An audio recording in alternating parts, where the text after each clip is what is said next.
ஒரு திருடன் ஒரு வீட்டுல போய் திருடணும்னு திட்டம் போட்டான். இருட்டுனதும் போய் திருடணும். ஆனா ராத்திரி ஆனா வாசல் கதவை சாத்தி உள்பக்கம் தாழ்பால் போட்டுருவாங்களே, என்ன பண்றது, எப்படி வீட்டுக்குள்ள போறது? இவன் யோசனை பண்ண ஒரு முடிவுக்கு வந்தான். சரி, பகல் நேரத்திலேயே யாருக்கும் தெரியாம அந்த வீட்டுக்குள்ள நுழைஞ்சிருவோம், அங்க போய் எங்கேயாவது ஒளிஞ்சுக்குவோம், இருட்டுற வரைக்கும் பேசாம இருப்போம், ராத்திரி எல்லாரும் தூங்கினதுக்கு அப்புறம் நைஸா போய் பீரோவை திறந்து இருக்கிறது பூரா எடுத்துக்கிட்டு ஓடியாந்துடலாம் அப்படின்னு திட்டம் போட்டான். அதே மாதிரி ஒரு நாள் மத்தியானத்துக்கு மேல அந்த வீட்டுக்காரன் எங்கேயோ வெளியில புறப்பட்டு போனான். வீட்டுக்கார அம்மா அடுப்பங்கரையில என்னவோ சமைச்சுக்கிட்டு இருந்தாங்க. திருடன் பார்த்தான். இதுதான் சமயம்னு அந்த வீட்டுக்குள்ள மெதுவா நுழைஞ்சிட்டான். எங்க ஒளியலாம்னு பார்த்தா வலது பக்கம் ஒரு ரூம் இருந்தது. அங்க போனான். அங்க ஒரு படுக்கை அறை, அங்க ஒரு பெரிய கட்டில் இருந்தது. அதுக்கு அடியில போய் பதுங்கிட்டான். இருட்டுனது நம்ம வேலையை ஆரம்பிக்கலாம், அது வரைக்கும் பொறுமையா இருக்கணும் அப்படின்னு சொல்லி பேசாம வாயை மூடிட்டு கம்முன்னு இருக்கிறான். ரொம்ப நேரம் கழிச்சு வெளியில போயிருந்த வீட்டுக்காரன் திரும்பி வந்தான். சாப்பிட்டான். லைட்டை நிறுத்தி விட்டு படுத்துட்டான். அந்த அம்மாவும் வேலையெல்லாம் முடிச்சிட்டு வந்து படுத்துட்டாங்க. நடு ராத்திரி, விடி விளக்கு லேசா எரிஞ்சுக்கிட்டு இருக்கு. வீட்டுக்காரன் லேசா கண்ணை முடிச்சான். கட்லுக்கு நேரா எதிரில ஒரு கண்ணாடி. அதுல பாக்குறான், கட்லுக்கு கீழே ஒரு திருடன் ஒளிஞ்சு இருக்கிறது தெரிஞ்சு போச்சு. உடனே அவன் திருடன் திருடன்னு சத்தம் போடல, யோசனை பண்ணான். மேஜையில இருக்கிற கத்தி எடுத்து கையில வச்சுக்குவோமா அப்படின்னு யோசனை பண்ணான். இந்த சந்தர்ப்பத்துல கத்திய உபயோகப்படுத்துறத விட புத்திய உபயோகப்படுத்துறது தான் சாமர்த்தியம் அப்படின்னு நினைச்சான். உடனே அது பிரகாரம் செயல்பட ஆரம்பிச்சிட்டான். என்ன பண்ணான் தெரியுமா? எதையும் வெளியில காட்டிக்காம ரொம்ப சர்வசாதாரணமா தன்னுடைய மனைவி கிட்ட பேச ஆரம்பிச்சான். மனைவியும் புத்திசாலி, அதனால அவங்களுக்கு தெரியும். அவங்களும் வீட்டுக்காரர் கேட்ட கேள்விக்கு பொருத்தமா பதில் சொல்ல ஆரம்பிச்சாங்க. இவன் கேட்டான், இத பாரு, நமக்கு குழந்தை பிறந்தா அதுக்கு கிருஷ்ணமூர்த்தின்னு தான் பேர் வைக்கணும் அப்படின்னா. அதெல்லாம் முடியாது. ஆம்பளை பிள்ளையா இருந்தா ஏகாம்பரம், பொம்பளை பிள்ளையா இருந்தா பங்கஜவல்லி, இதுதான் அவங்க மாமனார் மாமியார் பேர், அதான் வைக்கணும் அப்படின்னாங்க அந்த அம்மா. அதெல்லாம் முடியாது, நான் முடிவு பண்ணிவிட்டேன் கிருஷ்ணமூர்த்தின்னு கத்தனா அவன். இல்ல ஏகாம்பரம் பங்கஜவல்லின்னுது இந்த அம்மா. வாதம் முத்தி போச்சு. கிருஷ்ணமூர்த்தி கிருஷ்ணமூர்த்தி கிருஷ்ணமூர்த்தின்னா அவன், ஏகாம்பரம் பங்கஜவல்லி ஏகாம்பரம் பங்கஜவல்லின்னு இவங்க கத்துறாங்க. ஒரே சத்தமா போச்சு. இத கேட்டதும் பக்கத்து வீட்டுல இருந்தவங்க, எழுத்த வீட்டுல இருந்தவங்க எல்லாம் எழுந்திரிச்சு ஓடி வந்து இவங்க வீட்டு கதவை தட்ட ஆரம்பிச்சுட்டாங்க. தட தடன்னு. இவன் சாவகாசமா எழுந்திரிச்சு போய் கதவை திறந்தான். என்னங்க, இந்த ராத்திரி வேலையில எங்களை எல்லாம் ஏன் கூப்பிட்டீங்க, யாருக்கு என்னாச்சு அப்படின்னு கேட்டாங்க. கேட்டது யாருன்னா பக்கத்து வீட்டு கிருஷ்ணமூர்த்தி, எழுத்த வீட்டு ஏகாம்பரம் பங்கஜவல்லி எல்லாரும். அடடே, உங்களை கூப்பிடலீங்க, குழந்தைக்கு பேர் வைக்கிறது சம்பந்தமா எங்களுக்குள்ள சண்டை வந்துட்டுது, அதுதான் விஷயம். வேணும்னா இதை கட்டிலுக்கு அடியில ஒளிஞ்சிட்டு இருக்கிறானே ஒருத்தன், அவனை கூட கேட்டு பாருங்க, அவன் தான் இதுக்கு சாட்சி அப்படிங்கிறான் அந்த ஆளு. உடனே எல்லாரும் விஷயத்த புரிஞ்சுக்கிட்டு திருடனை பிடிச்சி போலீஸ்ல ஒப்படைச்சிட்டாங்களாம். நெருக்கடியான நேரங்கள்ல பதறாம புத்திசாலித்தனமா செயல்படணுங்கிறத தெரிஞ்சுக்கிறதுக்காக இந்த கதை. புத்திசாலித்தனமா செயல்படுற ஒரு குடும்ப தலைவி இருக்காங்க. அவங்க என்ன செய்வாங்க தெரியுமா? எல்லாரும் ராத்திரி ஆனா வீட்டை உள்பக்கமா போட்டு விட்டு தானே படுப்பாங்க. ஆனா அந்த அம்மா என்ன பண்ணுவாங்கன்னா, வீட்டை வெளிப்பக்கமா ஒரு பூட்டு போட்டு பூட்டி விடுவாங்க. எழுத்த வீட்டுக்காரங்க கிட்ட சொல்லி தினமும் இப்படி பூட்டி விட சொல்றது பழக்கம். ஏங்க அப்படி செய்யறீங்க, திருடன் சுலபமா உள்ளே வந்துடக்கூடாதுங்கிறதுக்காகவா அப்படின்னு கேட்டாங்க. இல்லைங்க, சுலபமா வெளியில போயிடக்கூடாதுங்கிறதுக்காக அப்படின்னாங்க. என்னங்க சொல்றீங்க அப்படின்னு கேட்டாங்க. ஆமாங்க, இவருக்கு அந்த பழக்கம் உண்டு அப்படின்னு தன்னுடைய வீட்டுக்காரரை காட்டினாங்க. பக்கத்து வீடுகள் பத்திரமா இருக்கணுங்கிறதுக்காக தன்னுடைய வீட்டை பூட்டி வைக்கிறது ஒரு பெரிய விஷயம்தான். பத்திரிகையில வர்ற செய்திகளை கூட நகைச்சுவை சொல்றது உண்டு. அதாவது அதை நேரடியா சொன்னா வானொலியில அனுமதிக்க மாட்டாங்க சில விஷயங்களை. அது சின்னாருக்கு கௌரவ குறைச்சல், அது வேடிக்கை கலந்து நகைச்சுவோடு சொல்லும்போது அதை அனுமதிச்சிருவாங்க. அப்ப அந்த விசாரணை கமிஷன் அது நிறைய நடந்துகிட்டு இருந்தது. டெல்லியில இருந்து அமலாக்க பிரிவு அதிகாரிகள்லாம் வராங்க போறாங்கன்னு பத்திரிகையில அமர்க்கலப்பட்ட இடம். அந்த நேரம் நான் ஒரு ரேடியோவில் ஒரு செய்தியை தயார் பண்றோம். அப்ப என்ன பண்ணேன்னா, இது மாதிரி அந்த பத்திரிகை செய்தியை வச்சுக்கிட்டே ஒரு செய்தி சொன்னோம், இன்னொரு தகவல் சொல்லி. அதனால ஒருத்தன் தமிழ்நாட்டுல ஒரு ஆள், அவன் திடீர்னு கோடீஸ்வரன் ஆயிட்டான். நேத்து வரைக்கும் சாதாரணமா இருந்தா இன்னைக்கு கோடீஸ்வரன் ஆயிட்டான். டெல்லியில இருந்து 2 அதிகாரிகள் வராங்க, எப்படி அவன் பணம் சேர்த்தான்னு கண்டுபிடிக்கிறதுக்கு. அவனை கூப்பிட்டு 2 அதிகாரிகளை, எப்படிடா பணம் சேர்த்த? நான் ஒன்னும் தப்பான வழியில பணம் சேர்க்கல சார், நான் பந்தயம் கட்டியே பணக்காரன் ஆயிட்டேன். பந்தயம் கட்டியே எப்படிடா பணக்காரன் ஆக முடியும் அப்படின்னா, நீங்க நம்புங்க சார், நான் பந்தயம் கட்டி தான் பணக்காரன், தப்பான வழியில சேரல சார். பந்தயம் கட்டி எப்படிடா கோடீஸ்வரன் ஆனேன் அப்படின்னா, நாங்க நம்ப முடியாதுன்னு இருக்கான் விசாரிக்க வந்தவன். அப்படின்னா உங்ககிட்ட ஒரு பந்தயம் கட்டட்டுமான் இருக்கான். விசாரிக்க வந்தவன்ட்டிய என்னடா பந்தயம் அப்படின்னா, ஒண்ணுமில்ல சார், இது என் கண்ணு, இது என் பல்லு, என் கண்ணை என் பல்லாலேயே கடிக்கிறேன், எவ்வளவு பந்தயம். விசாரிக்க வந்தவன் 100 ரூபாய் எடுத்து வச்சான், இதை ப்ரூவ் பண்றான்னு. அப்படியே கண்ணை எடுத்துட்டான், அது பளிங்கு கண்ணு ஏற்கனவே. ஒரு கண்ணு பளிங்கு கண்ணு வச்சுனா எடுத்து கடிச்சு விட்டான். இது விசாரிக்க வந்தாலும் 100 ரூபாய் விட்டுட்டு நிக்கிறான். எப்படி பணம் சேர்த்தான்னு வந்தவன் உடனே இன்னொருத்தன், இவன்ட்ட என்னடா பேச்சு கொடுக்காரா, நம்ம பணம் தான் அங்க போயிட்டு இருக்கு, உனக்கு விசாரிக்க தெரியல, போடா நான் விசாரிக்கிறேன்னு அடுத்த வந்தான். அது நீ ஒழுங்கா சொல்றேன், எப்படிடா பணம் சேர்த்தேன் சார், நீங்க கொஞ்சம் புத்திசாலியா தெரியுது அவரை விட, நீங்களாவது நம்புங்க சார், பந்தயம் கட்டி தான் பணம் சேர்த்தேன், நான் நம்ப முடியாது. அப்படின்னா உங்ககிட்ட இன்னொரு பந்தயம் கட்டட்டுமா அப்படின்றான். வேண்டாம், அவனை ஏமாத்தி விட்டேன் ஆள வேண்டான்றான். இல்ல சார், அவரு ஏமாந்தது பொய் கண்ணு, பளிங்கு கண்ணுன்னு தெரியாது, ஏமாந்துட்டார். இப்போ உங்ககிட்ட பந்தயம் கட்டுறது நெஜம் கண்ணு, இந்த பக்கம் பளிங்கு கண்ணு கிடையாது, நெஜம் கண்ணு, இதை பல்லால கடிக்கிறேன் அப்படின்னா அவன் ஒரு 100 ரூபாய் எடுத்து வச்சான். இவன் அப்படியே பல்செட்டை கேட்டினான் தனியா, அப்படியே கேட்டு கடிச்சு விட்டான். அதையும் விட்டுட்டான். இவன் உடனே 2 பேரும் இவன்கிட்ட பேச பேச நம்ம பணம் தான் அவன்கிட்ட போயிட்டு இருக்கு, இவன் எப்படி பணம் சேர்த்தான்னு கண்டுபிடிக்கிறதுக்கு டெல்லியில இருந்து வந்திருக்கோம், இவன் மேற்கொண்டு பேசாத, பேச பேச பந்தயம் கட்டுவான். திரும்பி போறதுக்கு ரயிலுக்கு டிக்கெட் சரியா இருக்கா பாடுறான்றான். அவன் கரெக்டா எண்ணி பார்த்து கரெக்டா இருக்குப்பா, மேற்கொண்டு பேசாத, அவன்கிட்ட நம்ம போயிடுவோம், போய் நம்ம அதிகாரிகிட்ட சொல்லிடுவோம்னு சொல்லி போயிட்டு வரேன் சார் அப்படின்னு சொல்லிட்டு மரியாதை போயிட்டாங்க.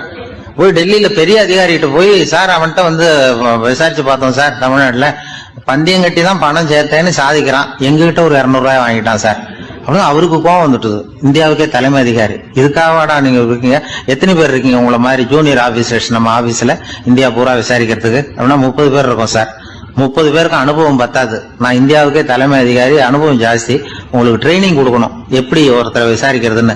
30 பேரும் ஒரு ரூம்ல வந்து உட்காருங்க, ஒரு ஆள் போய் அந்த ஆள் தமிழ்நாட்டுல இருந்து நீங்க கூப்பிட்டுட்டு வா, வர்ற வரைக்கும் அவன்கிட்ட பேசாதீங்க, பந்தயம் கட்டுவான், மெதுவா கொண்டு வந்து நிறுத்து அப்படின்னா ஒரு ஆள் வந்து ஸ்பெஷலா கூப்பிட்டு போட்டான். இது மாதிரி மேடையில நிறுத்திவிட்டு ஒரு தலைமை அதிகாரி 30 ஜூனியர் அதிகாரிகள் அவங்களுக்கு பயிற்சி கொடுக்குறார். இவனை பார்த்து, ஒழுங்கா சொல்லு, எப்படி பணம் சேர்த்த, நான் இந்தியாவுக்கே தலைமை அதிகாரி, என்கிட்ட உண்மையை ஒத்துக்கிட்டீங்கன்னா உன்னை அப்ரூவர் ஆக்கிடுவேன் அல்லது தண்டனையை குறைப்பேன், அந்த அதிகாரம்லாம் என்கிட்ட உண்டு, ஒழுங்கா சொல்லு அப்படிங்கிறார். அவர், சார் நீங்க இந்தியாவுக்கே தலைமை அதிகாரி, அனுபவம் ஜாஸ்தி, நீங்களாவது நம்புங்க சார், நான் பந்தயம் கட்டி தான் பணம் சேர்த்தேங்கிறான். இங்கேயே வந்து இப்படி சாதிக்கிறேன், உன்னை நம்ப முடியாதரா அப்படின்னா உங்ககிட்ட ஒரு பந்தயம் கட்டட்டுமா நானா அவர்கிட்ட போய், வேணாண்டா என் ஆளை ஏமாத்தி விட்டேன் அப்படின்னா. இல்ல சார், அவங்க ஏமாந்தது என் உடம்ப பத்தின ரகசியம், என் கண்ணு பளிங்கு கண்ணுன்னு தெரியாது, நான் பல்செட்டு கட்டியிருந்தது தெரியாது, ஏமாந்துட்டாங்க. இப்ப நான் உங்ககிட்ட கட்டுற பந்தயம் உங்க உடம்ப பத்தின ரகசியம். என் உடம்புல என்னடா ரகசியம், முதுகுல, உங்க முதுகுல 1 ரூபா அகலத்துக்கு கருப்பா ஒரு மச்சம் இருக்கு, உண்டா இல்லையானா, இல்லேன்னு தெரியும் அவருக்கு. இல்லடா நேத்து வரைக்கும் இல்ல சார், இப்ப இருக்குது மச்சம் அப்படின்னு. உடனே 100 ரூபாய் எடுத்து வச்சார் அவர் தலைமை அதிகாரி. ஒரு 100 ரூபாய் வச்சு சட்டையை கட்டி காட்டுறாரு, மச்சம் இல்ல, இவன் தோத்துட்டான் இங்கிருந்து போனவன். உடனே 200 ரூபாய் எடுத்து வச்சுக்கிட்டு, தோழர்களே இப்படிதான் ஒருத்தரை விசாரிக்கணும், என்கிட்ட இவன் ஏமாந்துட்டான் பாருங்க, துருவி துருவி விசாரிக்கிறதுன்னு சொல்றாங்களே இதுதான் அப்படின்னு விளக்கம் கொடுத்தாரு. அப்போ இவன் மெதுவா ஆரம்பிச்சானா, சார் இந்த பந்தயத்துல உங்களுக்கு 200 ரூபாய் லாபம், ஆனா இதே பந்தயத்துல எனக்கு 2900 ரூபாய் லாபம் சார் அப்படின்றான். என்னடா பண்ண அப்படின்னு கேட்டிருக்காரு. உங்களுக்கு தெரியாம இந்த 30 பேர்கிட்டையும் தனித்தனியா ஒரு பந்தயம் கட்டியிருக்கேன். 30 பேர்கிட்ட என்னடா பந்தயம் கட்டினேன், ஒண்ணும் இல்ல சார், உங்க எல்லாரும் முன்னாடியும் உங்க மேல் அதிகாரியை சட்டையை கேட்ட வைக்கிறேன், உங்களுக்கு பந்தயம் கட்டினேன், போயிட்டு பூரா எனக்கு 2900 ரூபாய் லாபம். அவரு பார்த்தா அதிர்ச்சி ஆயிட்டாரு. தலைமை, சார் நீங்க போங்க சார் அப்படின்னு சொல்லி ஒரு ஆளை கொண்டு போய், சாரை கொண்டு போய் மரியாதையா பக்கத்து ரூம்ல விட்டாங்க. இனிமே அவர்கிட்ட யாரும் பேசாதீங்க வாங்கன்னு சொல்லிவிட்டு, அதுக்கப்புறம் தோழர்களே, இவர் பேச ஆரம்பிச்சார், தோழர்களே இனிமே யாரும் தமிழ்நாட்டு பக்கம் விசாரிக்க போகாதீங்க, நீங்க யாராவது போறதுன்னா மத்திய பிரதேசம், உத்தரப்பிரதேசம், இப்படி எத்தனையோ பிரதேசம் இருக்கு, போயிட்டு வாங்க, தமிழ்நாட்டு மட்டும் போகாதீங்க, ஏன்னா அங்க போனா நம்ம பணத்துக்கு ஆபத்து வந்துருது அப்படின்னு சொன்னாருன்னு. இந்த கதையை ரேடியோவில் சொன்னேன். இந்த கதையை உண்மை சம்பவமா சொன்னா அனுமதிச்சிருக்க மாட்டாங்க. இந்த நகைச்சுவைக்கு உள்ள மரியாதை என்னன்னா, அது ஒரு கதை மாதிரி உண்டு பண்ணி இப்படி சொன்னதும், இதுல என்ன என்னுடைய விசேஷம்னா, இந்த ஸ்கிரிப்ட வாங்கிட்டு வர சொல்லி மந்திரியினுடைய பிஏ வந்தார். ஒரு மந்திரி அப்ப இருந்தவர், அவர் பிஏ அடிக்கடி வருவார். வந்து இந்த போன நேற்று முந்தா நாள் ரேடியோவில் சொன்னேன் அந்த இன்னொரு தகவல், காப்பி ஒண்ணு வாங்கிட்டு வா அப்படி இப்படின்னு கூப்பிடுவார். மேடையில பேசுறதுக்கு எங்களுக்கு தேவை, உபயோகப்படும்னு கேட்பார். அவரு இந்த நிகழ்ச்சி வந்தப்போ உடனே அன்னைக்கு வந்துட்டார் அந்த பிஏ. இன்னைக்கு காலையில சொன்னீங்களே சார், மந்திரி கேட்கிறாரு மேடையில பேசுறதுக்கு அப்படின்னு. நான் அப்பதான் ஆச்சரியப்பட்டேன். பாருங்க, இந்த நகைச்சுவைக்கு உள்ள மரியாதை. அவரே கேட்கிறார், சொல்லப்பட்டதே அவரை பத்தி தாங்கிறது தெரியாம அவரே எப்படி சொல்ல, அதுதான் சிரிப்புக்குள்ள மரியாதைங்கிறது. அது யார பத்தி சொல்றோமோ அவருக்கு தெரியாம கூட சொல்லலாம் அதை. அப்படி இது உண்மையில நடந்த சம்பவம். அந்த அமைச்சர் இப்ப இல்ல, உயிரோட எல்லாம் இருந்து வாங்கிட்டு இருந்தார். ஒரு ஊர்ல ஒரு ஆள் இருந்தான். அவனுக்கும் அவன் மனைவிக்கும் சண்டை. இவன் கோவிச்சுக்கிட்டு வீட்டை விட்டு வெளியில வந்துட்டான். நேரா தன்னுடைய நண்பன் ஒருத்தனை தேடிட்டு போனான். அந்த நண்பன் எப்படின்னா, எதுக்கும் அசர மாட்டான், எப்பவும் மகிழ்ச்சியா இருப்பான். அவன்கிட்ட போய் இவன் யோசனை கேட்டான். அது சரி, நீ எப்படி எப்பவும் மகிழ்ச்சியா இருக்கிற, என்னால அப்படி இருக்க முடியலையே அப்படின்னு கேட்டான். என்ன நடந்தது சொல்லுன்னு அவன். வீட்டுல எனக்கும் என் மனைவிக்கும் தகராறு, நிம்மதி இல்லை, அதுதான் இங்க வந்தேன், உங்ககிட்ட யோசனை கேட்கலாமேன்னு அப்படின்னு விவரத்தை சொன்னான். அதை கேட்டுட்டு அதுக்கப்புறமா இவன் சொன்னான், இந்த பாருப்பா, இது ஒன்றும் பெரிய விஷயம் இல்லை. எனக்கு 2 மனைவிகள், 2 வீடு. ஒரு வீட்டுல சண்டை வந்துட்டுதுன்னா நேரா இன்னொரு வீட்டுக்கு வந்துடுவேன், இங்கே சண்டை வந்துட்டுதுன்னா நேரா அங்க போயிடுவேன். 2 குடும்பம் இருக்கிறதுனால இப்படி ஒரு வசதி, இதுதான் என்னுடைய மகிழ்ச்சியின் ரகசியம் அப்படின்னு நானா. ஓ அப்படியா விஷயம், இப்ப புரிஞ்சுக்கிட்டேன், உன்னுடைய யோசனைக்கு ரொம்ப நன்றி அப்படின்னு சொல்லிவிட்டு அவன் திரும்பி வந்துட்டான். அங்க எங்க தேடினான். ஒரு வாரத்துக்குள்ள இன்னொரு பொண்ணை தேடி கண்டுபிடிச்சு கல்யாணம் பண்ணிட்டான். இப்ப இவனுக்கு 2 வீடு ஆயிட்டுது. அதுக்கப்புறம் என்னாச்சு தெரியுமா, இவன் 2வதா கல்யாணம் பண்ணிட்டு வந்தானே, இந்த செய்தி முதல் மனைவிக்கு தெரிஞ்சு போச்சு. போனான், அது கழுத்தை பிடிச்சி வெளில தள்ளி விட்டு கதவை சாத்தி விட்டது. இனிமே இந்த பக்கம் வராத, எனக்கு தெரியாம எப்படி நீ இன்னொரு கல்யாணம் பண்ண அப்படின்னு சொல்லி அடிச்சு விரட்டி விட்டது. இவன் அதனால என்ன பரவாயில்லன்னு 2வது மனைவி வீட்டுக்கு போனான். அங்க பார்த்து, நீ எனக்கு கல்யாணம் பண்றதுக்கு முன்னாடி ஏற்கனவே உனக்கு கல்யாணம் ஆச்சுங்கிற விஷயத்த ஏன் என்கிட்ட சொல்லல அப்படின்னு சொல்லி அதுவும் கழுத்தை பிடிச்சி வெளில தள்ளி விட்டது. இவன் வீதிக்கு வந்துட்டான். இங்கேயும் போக முடியல, அங்கேயும் போக முடியல. என்ன இது, அவன் சொல்லி கொடுத்த யோசனை ஒன்றும் சரியா வரலையே அப்படின்னு யோசனை பண்ணிக்கிட்டே நடந்தான். வழியில ஒரு பாழடைஞ்ச மண்டபம். சரி, இன்னைக்கு ராத்திரி இங்கேயே படுத்துருவோம், வேற எங்கேயும் போய் படுத்துவ முடியாது, அதான் 2 பேரும் விரட்டி விட்டாங்களே, என்ன பண்றது அப்படின்னு சொல்லி அந்த மண்டபத்துல போய் ஒரு தூண்ல ஓரமா சாஞ்சி உக்காந்தான். அப்ப எதிர்த்தாப்புல இன்னொரு தூண் ஓரமா யாரோ அசையறது மாதிரி தெரிஞ்சுது, லேசான இருட்டுல. யாரப்பா அது அப்படின்னு கிட்ட போய் பாக்குறான். அப்புறம் தான் தெரியுது, அவன் யாரு தெரியுமா, இவனுக்கு யோசனை சொன்னான்ல 2 கல்யாணம் பண்ணிக்கணும்னு சொல்லி, அவன் அங்க படுத்து கிடக்குறான். டேய் நீயா, நீ எப்படிடா இங்க வந்த அப்படின்னா, 2 வீட்லயும் சண்டை வந்துட்டுது, அதுதான் இங்க வந்தேன், படுத்து தூங்கலாமேன்னு அப்படின்னா. 2 வீடு இருக்கிறது சௌரியம்னு என்கிட்ட சொன்னியப்பா அப்படின்னா இவன். நான் அப்படி சொன்னதுக்கு ஒரு காரணம் உண்டுன்னா அவன். என்னடா காரணம்னு கேட்டான். அது வேற ஒண்ணும் இல்ல, தினமும் ராத்திரியில இந்த மண்டபத்துல தனியா படுக்கிறதுக்கு எனக்கு பயமா இருந்தது, எனக்கு ஒரு துணை தேவைப்பட்டது, அதுக்காக தான் உங்ககிட்ட அப்படி ஒரு யோசனை சொன்னேன். இப்ப நீ வந்ததுனால நான் எனக்கு துணை கிடைச்சிட்டுது. இப்ப நம்ம 2 பேரும் துணையா இங்க படுத்துக்கலாம், நீ அந்த தூண்ல சாஞ்சிக்கோ, நான் இந்த தூண்ல சாஞ்சிக்கிறேன் அப்படின்னு சொல்லி படுத்து தூங்க ஆரம்பிச்சிட்டானோ. அதாவது நம்ம வாழ்க்கையில முடிவுகள் எடுக்கிற விஷயத்துல இந்த ஆள் மாதிரி தான் பல பேர் நடந்துக்கிறோம் அப்படிங்கிறார். அதாவது உலக புகழ்பெற்ற மனோதத்துவ மேதை எம் ஸ்காட் பெக் அப்படிங்கிறவர். அதாவது வீட்டுக்கு தேவையான பொருள்கள் வாங்குறதுல இருந்து கல்யாணம் பண்றது, வீடு கட்டுறது வரைக்கும் அடுத்தவங்க பேச்சை கேட்டு வீணா போறவங்க தான் அதிகம். அறிவுரை கேட்கறதுல தப்பு இல்லை, ஆனா அதுக்கப்புறம் அதை பத்தி சரியா சிந்திச்சு பாக்குறது இல்ல, அதுதான் தப்பு. சில பேர் அறிவுரை சொல்றதுலயே ரொம்ப தெளிவா இருப்பாங்க. ஏன் சார் 2 சம்சாரத்தோட குடும்பம் நடத்துறது ரொம்ப கஷ்டமானு கேட்டாராம் ஒருத்தர். அது எனக்கு தெரியாதுங்க அப்படின்னாராம் அவரு. ஏன்னு கேட்டிருக்கார். ஏன்னா எனக்கு 3 சம்சாரம் அப்படின்னாராம் அவர். தான் மட்டும் வாழ்ந்தா போதும் அப்படின்னு நினைக்கிறவங்க உண்டு, தானும் வாழணும் அடுத்தவங்களும் வாழணும் அப்படின்னு நினைக்கிறவங்களும் உண்டு. முதல்ல சொன்ன வகையை சேர்ந்த மனிதர்கள் எப்படி தெரியுமா, எப்படியாவது தான் மட்டும் வாழ்ந்தால் போதுங்கிற நினைப்பு தான் எப்போ அவங்களுக்கு இருக்கும். தங்களுடைய வளர்ச்சிக்கு எது தடையா இருந்தாலும் சரி, யார் தடையா இருந்தாலும் சரி, அதை அழிச்சுட்டு தான் மறுவேலை பார்ப்பாங்க. அவங்க எல்லாம் பாவ காரியங்களுக்கு தயங்குறதே இல்லை. அப்படிப்பட்ட வாழ்க்கை அவங்களுக்கே இடைஞ்சல அமைஞ்சு விடுறது உண்டு. அதை விளக்கறதுக்கு ஒரு கதையும் உண்டு. ஒரு ஊர்ல அப்படிப்பட்ட ஆள் ஒருத்தன் இருந்திருக்கான். நிறைய பாவங்களை செஞ்சவன். அதன் காரணமா நரகப்படுகொழியில விழுந்துட்டான். நரகப்படுகொழிங்கிறது ஒரு பெரிய கிணறு மாதிரி. ஏற்கனவே பாவம் செஞ்சவங்க நிறைய பேர் அதுல விழுந்து கிடக்குறாங்க. உள்ள ஏகப்பட்ட சத்தம், எல்லாம் அந்த பாவாத்மாக்கள் போடுற சத்தம். இப்போ விழுந்தானே, இவனும் சத்தம் போட்டான். இவன் போடுற சத்தம் கொஞ்சம் அதிகமா கேட்டுது. இந்த கிணத்துக்கு பக்கத்துல புத்தர் உட்கார்ந்துருக்கிறார். அவர் காதுல இவன் போடுற சத்தம் விழுந்தது. உடனே அந்த கிணத்தடிக்கு போனார், குனிஞ்சு பார்த்தார். சாமி என்னை காப்பாத்துங்க அப்படின்னு கத்தனா இவன். புத்தர் அவனை கொஞ்சம் கவனிச்சு பார்த்தார். மனித சமுதாயத்துக்கு அவன் என்னென்ன கெடுதல் பண்ணியிருக்கிறாங்கிற விவரம்லாம் அவர் மனக்கண்ணில தெரிஞ்சது. அவருக்கு எல்லாம் புரிஞ்சு போச்சு. இருந்தாலும் அவனை காப்பாத்துறதுக்கு ஏதாவது வழி உண்டா அப்படின்னு யோசிச்சார். அவன் தன்னுடைய வாழ்நாள்ல ஏதாவது நல்லது செஞ்சிருக்கானா அப்படின்னு பார்த்தார். ஒரே ஒரு சமயம் அவன் தன்னுடைய காலடியில மிதிபட இருந்த சிலந்தியை மிதிக்காமல் தாண்டி போயிருக்கிறான். இந்த ஒரு காரியத்துக்காக அவனை கரையேற்ற முடியுமா அப்படின்னு நினைச்சார். அவ்வளவுதான். உடனே அவர் கையில ஒரு சிலந்தி உட்கார்ந்துதான். அதுகிட்ட இருந்து நூல் இழை வெளிவர ஆரம்பிச்சது. அந்த நூல் இழை கிணற்று ஆழம் வரைக்கும் அப்படியே நீண்டுகிட்டே போச்சான். புத்தர் பார்த்தார். இந்த நூலை பிடிச்சுக்கிட்டு மேலே ஏறி வா அப்படின்னார். என்னங்க சொல்றீங்க, இந்த சிலந்தி நூல் என்ன தாங்குமான்னு கத்தனான். எல்லாம் தாங்கும், அதை பிடிச்சுக்கிட்டு ஏறி வா அப்படின்னார். சந்தேகத்தோடவே அவன் அந்த நூலைய பிடிச்சு இழுத்து பார்த்தான். ரொம்ப வலுவா இருந்தது. அவனுக்கு ஆச்சரியம். அதை பிடிச்சிக்கிட்டு மெதுவா மேல ஏறி வர ஆரம்பிச்சுட்டான். பாதி தூரம் ஏறி வந்திருப்பான். அப்ப அவன் காலுக்கு கீழே ஏதோ சத்தம். என்னன்னு குனிஞ்சு பார்க்கறான். கீழே கிடந்தவங்க சில பேரும் அந்த நூலை பிடிச்சி மேல வந்துகிட்டு இருக்கிறாங்க. இவனுக்கு கோபம் வந்துட்டுது. தன்னுடைய இடுப்புல வச்சிருந்த கத்தியை எடுத்து தன்னுடைய காலுக்கு கீழே நூல் இழையை அப்படியே வெட்டி விட்டுட்டான். இனிமே நாம மட்டும்தான் மேலே ஏறி வந்துடணும் அப்படின்னு நினைச்சுக்கிட்டான். ஆனா நடந்தது என்ன தெரியுமா? மொத்த நூல் இழையும் அப்படியே அருந்து கீழே விழுந்துட்டுது. அவனும் பொத்துன்னு கீழே விழுந்துட்டான். மறுபடியும் கத்த ஆரம்பிச்சுட்டான். ஏற்கனவே அவன் செஞ்சிருந்த ஒரு சிறு கருணை அந்த நூல் இழைக்கு உறுதியை கொடுத்தது. இப்போ அவன் செஞ்ச பாவம் அந்த நூல் இழைய வலுவிழக்க செஞ்சுட்டுது. அடுத்தவங்களும் வாழணுங்கிற எண்ணம் அவனுக்கு இருந்திருந்தா இப்ப அவனும் கரையேறி வந்திருப்பான், மற்றவங்களும் சௌக்கியமா வந்து சேர்ந்திருப்பாங்க. அதனால நாமும் வாழணும், அடுத்தவங்களும் வாழணும் அப்படின்னு நினைக்கிறவன் வாழ்க்கையில சீக்கிரம் முன்னுக்கு வந்துருவான். ஒருத்தன் ஒரு டாக்டர் கிட்ட போனான், மருந்து வாங்கினான், வாங்கி கொண்டாந்து பேசாம வச்சுட்டான், சாப்பிடல.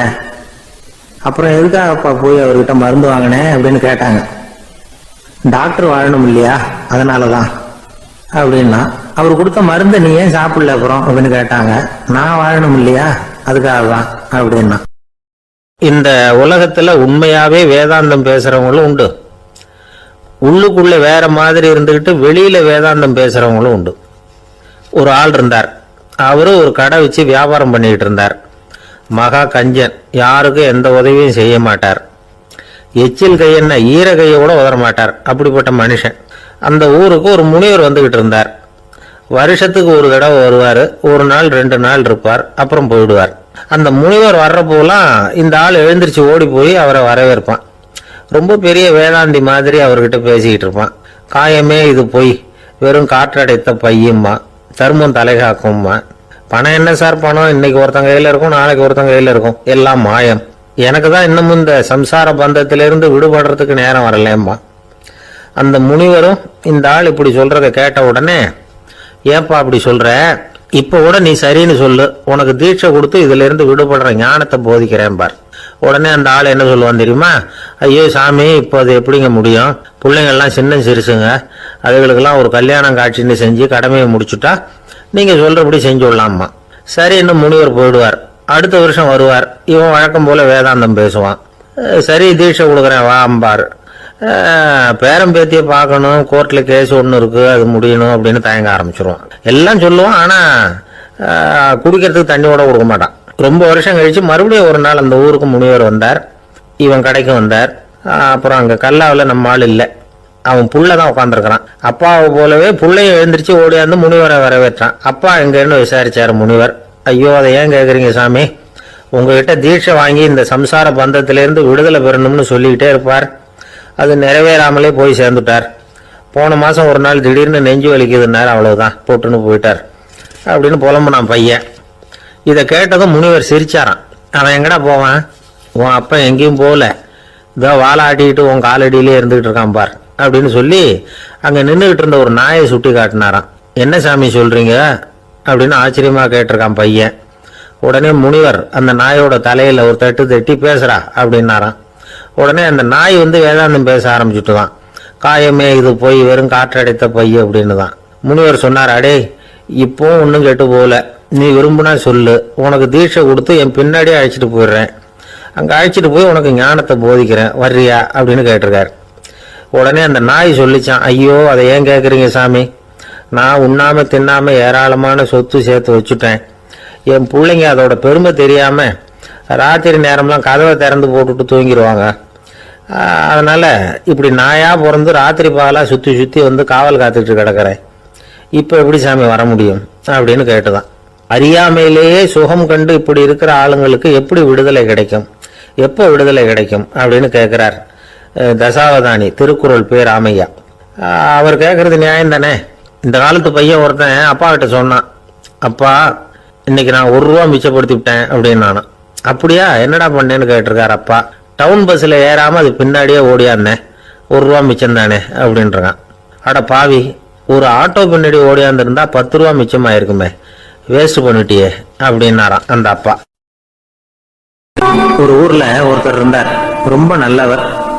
யாருக்காவது ஏதாவது கொடுத்துக்கிட்டே இருப்பார், கொடையாளி. தினமும் யாராவது ஒருத்தருக்கு ஏதாவது கொடுக்கலன்னா அவருக்கு தூக்கம் வராது, அப்படி ஒரு பழக்கம். அது மட்டும் இல்ல, அவர் கொடுக்கறது அடுத்தவங்களுக்கு தெரியாது, அவ்வளவு ரகசியமா அதை கொடுப்பார். வலது கை கொடுக்கறது இடது கைக்கு தெரியக்கூடாதுன்னு சொல்லுவாங்கல்ல, அது மாதிரி அவர். ஒரு நாள் ராத்திரி அவர் ஏற்கனவே தயாரா கட்டி வச்சிருந்த பணம் முடிச்ச கையில எடுத்துக்கிட்டு வீட்டை விட்டு வெளியில வந்தார். தெருவில் இறங்கி நடந்தார். இன்னைக்கு யாருக்கு தர்மம் செய்யறது அப்படின்னு யோசனை பண்ணிட்டு இருட்டுல நடந்து வந்துகிட்டு இருக்கிறார். யாரோ ஒருத்தர் எதிரில் வர்றது மாதிரி தெரிஞ்சுது. உடனே அவர் கிட்ட போனார்.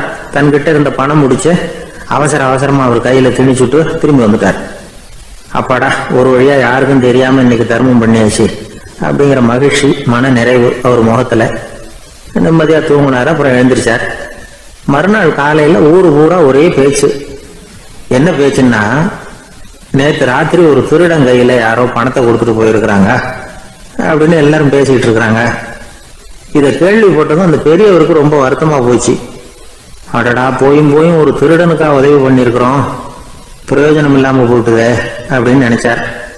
சரி, இன்னைக்கு யாருக்காவது உதவி பண்ணணும் அப்படின்னு முடிவு பண்ணினார். ராத்திரி நேரம் வந்தது. இவர் வழக்கம் போல தெருவில் இறங்கி நடந்தார். கையில பணம் முடிச்சு. எதிரில் ஒரு பெண் உருவம் மங்களா தெரிஞ்சது. இவர் உடனே அந்த பெண் கிட்ட பணத்தை கொடுத்துட்டு திருப்தியா திரும்பி வந்துட்டார். மறுநாள் காலையில ஊர் பூரா என்ன பேசிக்கிட்டாங்க தெரியுமா? நேற்று ராத்திரி நெறி தவறி நடக்கிற ஒரு பெண்ணின் கையில யாரோ பணத்தை வச்சுட்டு போயிருக்கிறாங்க அப்படின்னு எல்லாரும் பேசிக்கிறாங்க. அடடா, இன்னைக்கும் தவறுதலா நடந்து போச்சு அப்படின்னு ஒரு வருத்தப்பட்டார். இருக்கட்டும், இன்னைக்கு ஏதாவது தர்மம் பண்ணுவோம் அப்படின்னு நினைச்சுக்கிட்டாரு. 3வது நாள் ராத்திரியும் புறப்பட்டார். இப்பவும் எதிரில் ஒருத்தர் வந்தார். இவர் பணத்தை கொடுத்தார், திரும்பி வந்துட்டார். மறுநாள் மக்கள் என்ன பேசிக்கிட்டாங்கன்னா, நேற்று ராத்திரி ஒரு செல்வந்தர் கையில யாரோ பணத்தை கொடுத்துட்டு போயிருக்கிறாங்க அப்படின்னு பேசிக்கிட்டாங்களாம். அவருக்கு ரொம்ப வருத்தமா போட்டுது. என்ன இது, தினம் இப்படி ஆகிட்டு இருக்குதே அப்படின்னு நினைச்சுக்கிட்டே படுத்து தூங்கினார். அன்னைக்கு ராத்திரி ஒரு கனவு. அந்த கனவுல இறைவன் வந்து சொன்னாராம், இத பாருப்பா, நீ கொடுத்த தர்மம் வீணா போயிடல.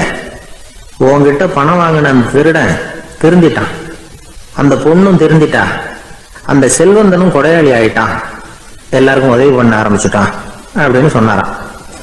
இந்த கதையை சொன்னவர் யாருன்னா நபிகள் நாயகம்.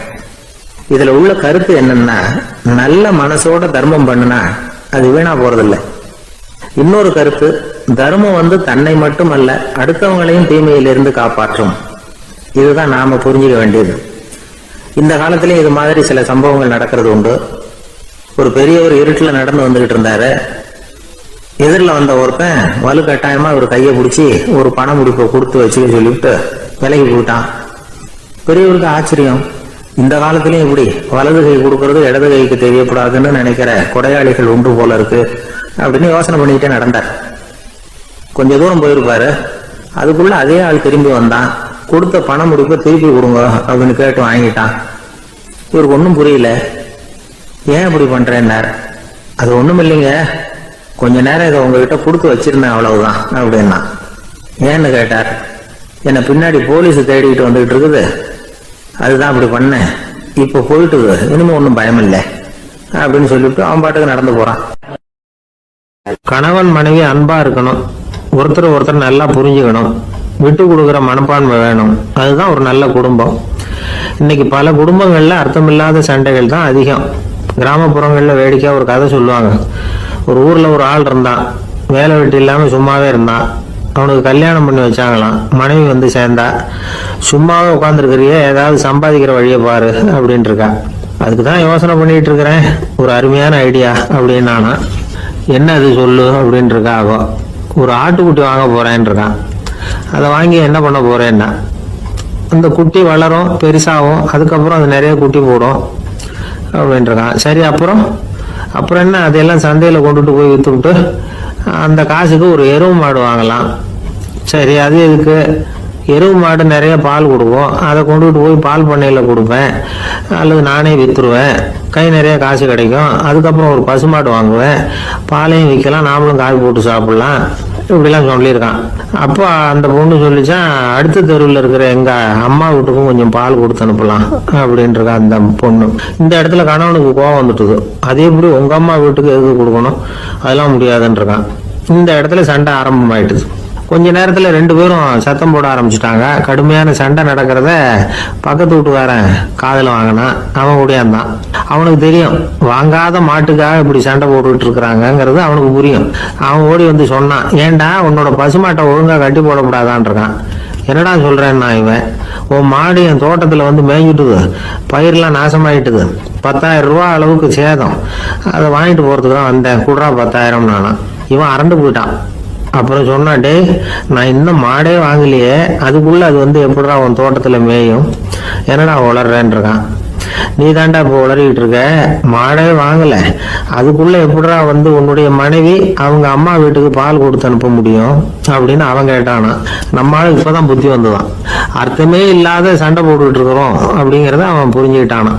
இது நம்ம முன்னோர்கள் சொல்லி இருக்கிற ஒரு கதை. சண்டையில தான் அர்த்தம் இல்லையே தவிர கதையில் அர்த்தம் உண்டு. அதாவது இல்லாத விஷயங்களுக்காக சண்டை போட்டுக்கிட்டு இல்லறத்தை வீணாக்கிக்கிட்டு இருக்கிற மனிதர்கள் இன்றைக்கு நிறைய பேர் இருக்கிறாங்க.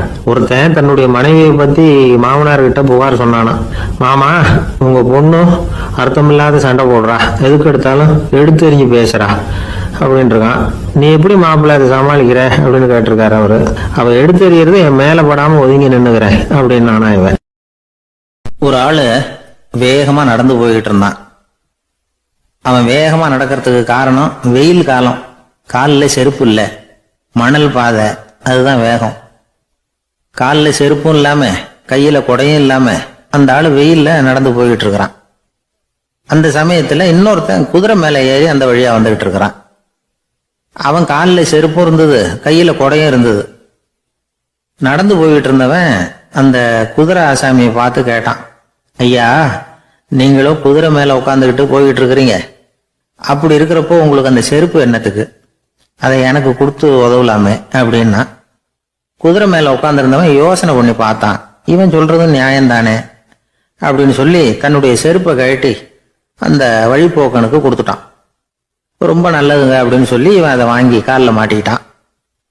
அதுக்கப்புறம் மறுபடியும் ஆரம்பிச்சான், ஐயா நீங்க வந்து குதிரையில போறதுனால போக வேண்டிய இடத்துக்கு வேகமா போய் சேர்ந்துருவீங்க, அதனால உங்க கையில அந்த கொடை என்னத்துக்கு, நான் நடந்து போயிட்டு இருக்கிறவன் ரொம்ப நேரம் நடக்க வேண்டியிருக்கும் இந்த வெயில்ல, அதனால அந்த கொடையையும் எனக்கு கொடுங்களேன் அப்படின்னா. குதிரை வீரன் யோசனை பண்ணி பார்த்தான், இதுவும் நியாயம்தானே அப்படின்னு அவனுக்கு தோணுச்சு. உடனே இறக்கப்பட்டு தன் காலில் இருந்த செருப்பை கொடுத்தது மாதிரியே தன் கையில் இருந்த கொடையையும் இவங்கிட்ட கொடுத்துட்டான். அதுக்கப்புறம் அவன் நிம்மதியா புறப்பட்டான். இப்ப மறுபடியும் கை தட்டி அவனை நிறுத்தினான். கீழே நின்றுட்டு இருந்தவன், என்னப்பா ஏன் என்ன நிறுத்தின, இன்னும் ஏதாவது வேணுமா உனக்கு அப்படின்னா குதிரையில இருந்தவன். இவன் மெதுவா வாயை திறந்து அந்த குதிரையையும் என்கிட்ட கொடுத்துருங்களேன்னா. அந்த குதிரை வீரன் இப்ப ஒரு கணம் யோசனை பண்ணி பார்த்தான். உடனே என்ன பண்ணான் தெரியுமா, தன்கிட்ட இருந்த குதிரை சவுக்கை எடுத்தான். குதிரை சவுக்கால அந்த ஆளை வாங்குவாங்கன்னு வீசி தள்ளிவிட்டான். இவ்வளவு சவுக்கடியும் வாங்கிட்டு இந்த ஆள் என்ன பண்ணான் தெரியுமா, சிரிக்கிறான். அடி வாங்கிட்டு யாராவது சிரிப்பாங்களா? குதிரை வீரனுக்கு ஒன்றும் புரியல. என்னப்பா அது, ஏன் இப்படி அடி வாங்கிட்டு இப்படி சிரிக்கிறியே அப்படின்னு கேட்டான். இப்ப அந்த வழிபோக்கன் சொல்றான், ஐயா நான் இப்படி சிரிக்கிறதுக்கு காரணம் இருக்கு. இப்படி குதிரை கேட்டு உங்ககிட்ட அடி வாங்கலைன்னு வச்சுக்கோங்க, என் உயிர் உள்ள வரைக்கும் மனசுல ஒரு தவிப்பு இருந்துகிட்டே இருக்கும். செருப்பையும் கொடையையும் கேட்ட உடனே கொடுத்தவன் குதிரையையும் கேட்டிருந்தா கொடுத்துருப்பானோ அப்படிங்கிற பேராசையில ஏங்கிக்கிட்டே இருந்திருப்பேன். இப்ப உங்ககிட்ட அடி வாங்கின பிறகு என்னுடைய அந்த சந்தேகம் தீர்ந்து போச்சு. என்னுடைய ஆசைக்கு எல்லை எது அப்படிங்கறத எனக்கு புரிஞ்சுட்டுது அப்படின்னு சொல்லிவிட்டு அவன் நடக்க ஆரம்பிச்சுட்டானான். ஆசைக்கும் எல்லை உண்டு அப்படிங்கிறத விளக்கறதுக்காக வாரியார் சுவாமிகள் சொல்ற கதை இது.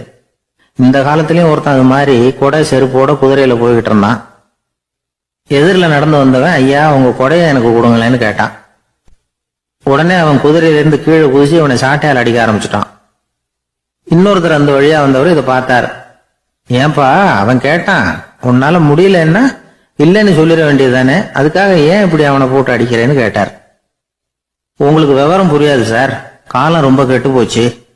கேட்டதை கொடுத்தேன்னு வச்சுக்கோங்க, இந்த குதிரையே என்னோடது, அவன் திருடிக்கிட்டு போறான் அப்படின்னு என் பேர்ல புகார் கொடுக்க ஆரம்பிச்சிருவான் சார் அப்படின்னா. அது எப்படி அவ்வளவு உறுதியா சொல்றேன்னு கேட்டார் அவரு. ஏற்கனவே அது மாதிரி ஒருத்தன் பேர்ல புகார் கொடுத்துட்டு தான் இந்த குதிரையை நான் தள்ளிட்டு வந்துகிட்டு இருக்கிறேன் அப்படின்னார். கடற்கரை ஓரமா ஒரு பெரியவர் கையால மணலை கீறிக்கிட்டே உட்கார்ந்துருக்கிறார். என்னத்தையும் தேடிட்டு இருக்கிறது மாதிரி தெரிஞ்சது. மெதுவா கிட்டத்துல போய் என்னத்தை தேடிட்டு இருக்கிறீங்க அப்படின்னு கேட்டோம். அவரு சாவகாசமா நிமிந்து பார்த்து நிம்மதியை தேடிட்டு இருக்கிறேன்னார். நாங்க ஒரு மாதிரி ஆயிட்டோம். இருந்தாலும் சமாளிச்சுக்கிட்டு, சார் மணல்ல கிழிஞ்சல் தான் கிடைக்கும், நிம்மதி கிடைக்காது அப்படின்னோம். சரி, இன்னைக்கு வசமா நம்ம கிட்ட ஒரு ஆள் மாட்டிக்கிட்டார் அப்படின்னு நினைச்சு அவர் பக்கமா போய் உட்காந்துக்கிட்டு கதை சொல்ல ஆரம்பிச்சிட்டோம். ஒரு பெரிய மன்னர் இருந்தார். அவருக்கு எல்லா வசதியும் இருந்தது. இருந்தாலும் ஒரே ஒரு குறை. அது என்னன்னா நிம்மதி இல்லைங்கிற குறை. அரண்மனையில தினமும் கலை நிகழ்ச்சி, நாட்டியம் எல்லாம் நடந்துகிட்டு தான் இருந்தது. இருந்தாலும் நிம்மதி இல்லை. சரி, நிம்மதி எங்க கிடைக்கும் அப்படின்னு தேட ஆரம்பிச்சார். உடனே அதுக்கான முயற்சிகள்ல தீவிரமா இறங்கினார். நாட்டுல உள்ள தத்துவ மேதைகள் எல்லாம் கூப்பிட்டு வர சொன்னார். எல்லாரும் சேர்ந்தாங்க.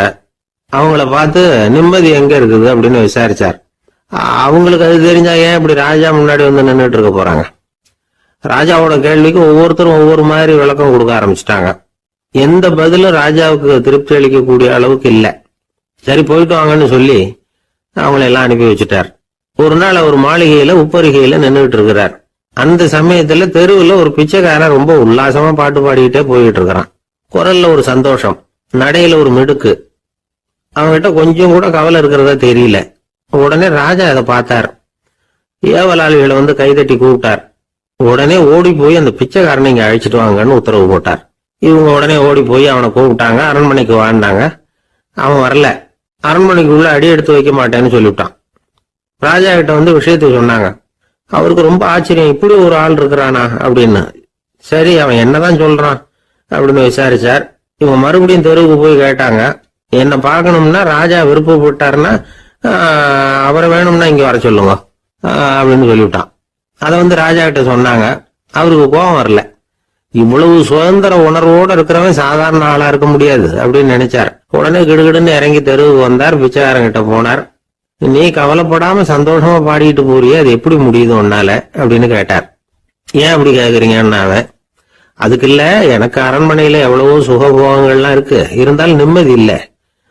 இது ஏன்னு எனக்கு தெரியல. இந்த தேசத்துல உள்ள அறிஞர்களை எல்லாம் கூப்பிட்டு கேட்டு பார்த்துட்டேன், அவங்களுக்கும் தெரியல. உன்னை கேட்டா தெரியும்னு நினைச்சேன், அதனாலதான் சந்திக்கிறதுக்கு ஆசைப்பட்டேன். ஆனா நீ வரமாட்டேன்னுட்டியே அப்படின்னார். பிச்சைக்காரன் கடகடன்னு சிரிக்க ஆரம்பிச்சுட்டான். மகிழ்ச்சிக்கும் உங்களுக்கும் தடையா இருக்கிறது இந்த மாளிகை தான். இதை விட்டுட்டு வெளியில வந்துட்டா நிம்மதி தேடிட்டு வந்துரும்னா. நான் அரசன், எனக்குன்னு கடமைகள் இருக்கு, அதையெல்லாம் விட்டுட்டு எப்படி வர முடியும்னார் ராஜா. ரெண்டும் ஒரே நேரத்துல கிடைக்கணுங்கிறது முடியாத காரியம். உங்க சுகபோகத்துக்கு விலையாதான் உங்க நிம்மதியை கொடுத்துக்கிட்டு இருக்கிறீங்க. என்ன பாருங்க, என்கிட்ட எதுவும் இல்ல, அதனால எதுவும் போயிடுமோங்கிற பயமும் இல்ல, நிம்மதியா இருக்கிறேன் அப்படின்னா அவன். ராஜா உடனே சந்தோஷப்பட்டு தன்னுடைய மேலங்கியை எடுத்து அவனுக்கு பரிசா கொடுத்தாரான். அவன் சிரிச்சுக்கிட்டே அதை வாங்க மாட்டேன்னு. இதை நீங்க எனக்கு கொடுக்கறதுனால எந்த பயனும் இல்ல, அதே நேரத்துல அதை வாங்கிக்கிட்டேன்னா அடுத்த வினாடியிலிருந்து அதை எப்படி காப்பாத்துறதுங்கிற கவலை எனக்கு சேர்ந்துரும். அப்புறம் தூக்கம் வராது, நிம்மதி போயிடும் அப்படின்னானா. சொல்லிவிட்டு அவன் பாட்டுக்கு சந்தோஷமா பாடிக்கிட்டே போயிட்டான். நிம்மதி எங்க இருக்குங்கிறதையும் ராஜா தெரிஞ்சுக்கிட்டார். அந்த இடத்துக்கு தன்னால போக முடியாதுங்கிறதையும் அவர் புரிஞ்சுக்கிட்டார். இப்படி இந்த கதைய அந்த கடற்கரையில மணலை கீறிக்கிட்டே உட்கார்ந்துருந்தார அந்த பெரியவர்கிட்ட சொல்லி முடிச்சோம். அவர் முகத்துல ஒரு தெளிவு தெரிஞ்சது. எங்களை நிமிர்ந்து பார்த்தார். ரொம்ப நன்றிங்க, இப்ப எனக்கு தெரிஞ்சு போச்சு, நிம்மதி வேணும்னா அதுக்கு என்ன பண்ணணும்னு இப்ப நல்லா புரிஞ்சுக்கிட்டேன் அப்படின்னார். என்ன புரிஞ்சுக்கிட்டீங்கன்னு கேட்டோம். இனிமே இந்த பக்கம் வந்தா உங்க கண்ணுல படாத இடமா பார்த்து உட்காரணும்னு புரிஞ்சுக்கிட்டேன் அப்படின்னார். ஒரு சன்னியாசி, அவரு ஒரு நாள் ஒரு கனவு கண்டாராம். அந்த கனவுல அவர் சொர்க்கத்துக்கு போறார். அங்க ஒரு பெரிய திருவிழா நடந்துகிட்டு இருக்குது. எங்க பார்த்தாலும் அலங்கார வளைவுகள், வண்ணமயமான விளக்குகள், பாதைகள் பூரா மலர்கள், எல்லா கட்டடங்களும் ஒளிமயம். அவ்வளவு கோலாகலமா பிரம்மாண்டமா அந்த திருவிழா நடந்துகிட்டு இருக்குது. அது என்ன திருவிழாங்கிறது இந்த சன்னியாசிக்கு புரியல. அங்க எதிரில் வந்துகிட்டு இருந்த ஒருத்தரை நிறுத்தி, என்ன விசேஷம் இங்க அப்படின்னு விசாரிச்சாராம். உனக்கு தெரியாத விஷயம், இன்னைக்கு இறைவனுக்கு பிறந்த நாள், அதைத்தான் எல்லாரும் சேர்ந்து கொண்டாடுறோம். இதுக்காக பிரம்மாண்டமான ஊர்வலம் ஒண்ணு வரப்போகுது. இறைவனே அந்த ஊர்வலத்துல கலந்துகிறார் அப்படின்னாரு அவரு. உடனே அந்த சன்னியாசி ஒரு மரத்து நிழல்ல ஒதுங்கி நின்றுகிட்டார். ஊர்வலம் வந்துகிட்டு இருக்குது. முதல்ல ஒரு குதிரை வந்துகிட்டு இருக்கு. அது மேல ஒருத்தர் உட்காந்துருக்கிறார். அவருக்கு பின்னாடி நிறைய பேர் கூட்டமா வந்துகிட்டு இருக்கிறாங்க. இவ்வளவு கூட்டம் இவர் பின்னாடி வருதே, யார் இவரு அப்படின்னு கேட்டார். ஒரு மதத்தின் பெயரை சொல்லி இவர் அந்த மதத்தின் தலைவர், அவரை பின்பற்றுகிற மக்கள் கூட்டம் பின்னாடி வந்துகிட்டு இருக்குது அப்படின்னு விவரம் சொல்லி இருக்கிறாங்க. இவங்களுக்கு அடுத்தபடியா இன்னொரு குதிரையில ஒருத்தர் வந்துகிட்டு இருக்கிறார். அவருக்கு பின்னாடி ஏகப்பட்ட கூட்டம். இவர் யாருங்க அப்படின்னு கேட்டிருக்காரு சன்னியாசி. அங்க இருக்கிறவங்க விவரம் சொல்லி இருக்கிறாங்க. இன்னொரு மதத்தின் பெயரை சொல்லி இவர் அந்த மதத்தினுடைய தலைவர், அவர் வழியை பின்பற்றுகிறவர்கள் அவர் பின்னாடி கூட்டமா வந்துகிட்டு இருக்கிறாங்க அப்படின்னு இருக்காங்க. இப்படி ஒவ்வொருத்தரா குதிரை மேல வந்துகிட்டே இருக்கிறாங்க. அவங்கள பின்பற்றியும் ஒவ்வொரு கூட்டம் வந்துகிட்டே இருக்குது. அந்த பெரிய ஊர்வலம் அது பாட்டுக்கு போயிட்டு இருக்குது. கடைசியா அது முடிஞ்சது ரொம்ப நேரம் கழிச்சு. அதுக்கப்புறம் கொஞ்ச நேரம் கழிச்சு ஒரு வயசான ஆள் குதிரை மேல வந்துகிட்டு இருக்கிறார். ஆனா அவருக்கு பின்னாடி யாருமே இல்லை. அவரு பரிதாபமா தனியா வந்துகிட்டு இருக்கிறார். அவரு அந்த ஊர்வலத்தை சேர்ந்தவரா இல்லையாங்கிறதே தெரியல. இவர் யாரு, இவர் ஏன் இப்படி தனியா வந்துகிட்டு இருக்கிறார் அப்படின்னு கேட்டிருக்காரு அந்த சன்னியாசி. என்னது இப்படி கேக்குறீங்க? இவர் தான் கடவுள். இவருக்காக தான் இன்னைக்கு இந்த ஊர்வலமே நடக்குது. இவருக்கு தான் இன்னைக்கு பிறந்த நாள். முன்னாடி போற ஊர்வலம் பூரா இவருடைய பிறந்த நாளை கொண்டாடுறதுக்காக தான் அப்படின்னு இருக்காங்க.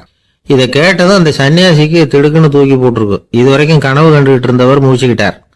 அதுக்கப்புறம் தான் யோசிச்சு பார்த்திருக்கார். உண்மைதான், மக்கள் எல்லாரும் பக்தி மார்க்கத்துல போறதா நினைச்சுக்கிட்டு பாதம் மாறி போயிட்டு இருக்கிறாங்க. கடவுளை பின்பற்றுவதாக நினைக்கிறாங்க பக்தர்கள். ஆனா கடவுளுக்கு பின்னாடி யாருமே இல்லை. இன்னமும் இயல்பா இதை பத்தி யோசிச்சு பார்த்தா உண்மைக்கு பின்னாடி தான் நான் போயிட்டு இருக்கேன் அப்படின்னு நிறைய பேர் சொல்றாங்க. ஆனா அந்த உண்மை அனாதையா போயிட்டு இருக்குது. அப்படி ஆயிட்டுது உலகம். இந்த காலத்திலயும் ஒரு ஊர்வலம், ஒரு பெரிய மனுஷருக்கு பிறந்த நாள் விழா. அவரு குதிரை மேல ஏறி முன்னாடி போயிட்டு இருக்கிறார்.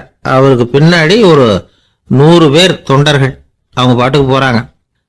எல்லாம் பணம் கொடுத்து ஏற்பாடு பண்ணவங்க. எல்லாம் பணம் வாங்கிட்டு பின்னாடி போயிட்டு இருக்கிறாங்க. கொஞ்ச தூரம் நடந்ததும் கால் வலிக்க ஆரம்பிச்சுட்டுது. ஒவ்வொருத்தரா அப்படியே ஒதுங்க ஆரம்பிச்சுட்டாங்க. அதான் முன்னாடியே பணம் கிடைச்சிட்டுதே, இனிமே ஒதுங்கினா என்னன்னு ஒதுங்கிட்டாங்க. ஒரு கட்டத்துல குதிரையில போறவர் தற்செயலா திரும்பி பாக்குறாரு. பின்னாடி யாருமே இல்லை. எல்லாரும் ஓடி போயிட்டாங்க. ஒரே ஒரு ஆள் மட்டும் ரொம்ப விசுவாசமா பின்னாடி நடந்து வந்துகிட்டு இருந்தான்.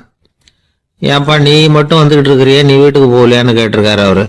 நீங்க அந்த குதிரையையும் அதுக்குள்ள வாடகை பணத்தையும் கொடுத்துட்டீங்கன்னா நானும் போயிடுவேன் அப்படின்னு நானா. இந்த ஆள் அவர் ஒரு பெரிய குடும்பத்துல பிறந்தவர். இருக்கிற சொத்துக்கள் எல்லாத்தையும் வாரி வழங்கி விட்டு காட்டுக்கு புறப்பட்டார் தவம் செய்யறதுக்காக. இருந்தது பூராவும் கொடுத்துட்டார். இனிமே எதுவுமே இல்லை கொடுக்கறதுக்கு. அப்போ கடைசியா ஒருத்தன் கையை நீட்டினானா, ஐயா ஏதாவது கொடுங்கன்னு இருக்கான். அவர் பார்த்தார், கட்டி இருக்கிற வேட்டியை தவிர வேற எதுவுமே இல்லை. 8 முழம் பட்டு வேட்டி, ஜரிகை கரையோட இருக்குது. கடைசியா அதை தான் எடுத்துக்கிட்டு அவர் புறப்பட்டு இருக்கார். அவர் பார்த்தார், எதிரில் அவன் பரிதாபமா நின்றுட்டு இருக்கிறான். அந்த 8 முழ வேட்டியை 2ஆ கிழிச்சார்.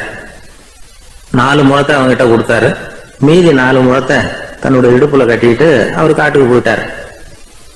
இவன் என்ன பண்ணான் தெரியுமா? கையில கிடைச்ச 4 முழத்தை எடுத்துக்கிட்டு கடை வீதிக்கு போனான். பழைய பட்டு வேட்டி ஜருகை இதெல்லாம் விலைக்கு வாங்குற வணிகர் ஒருத்தர் இருக்கார். அவர்கிட்ட போனான். இதை விலைக்கு எடுத்துக்கிறீங்களா அப்படின்னு கேட்டிருக்கான். அவர் வாங்கி பார்த்திருக்காரு. ஆஹா, இது ரொம்ப அருமையான வேட்டி, விலை உயர்ந்த ஜருகை, இது ஏது உனக்கு அப்படின்னு கேட்டாரான். அவன் நடந்தது சொல்லியிருக்கான்.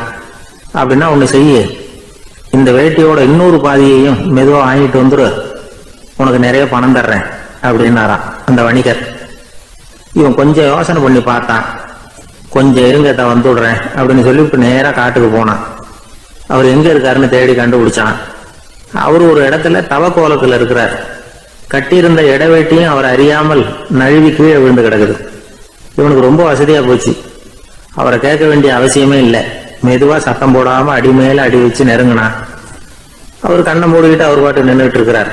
இவன் மெதுவா போய் கீழே கிடந்த அந்த துணியை எடுத்துக்கிட்டு சத்தம் போடாம திரும்பி நடந்தான்.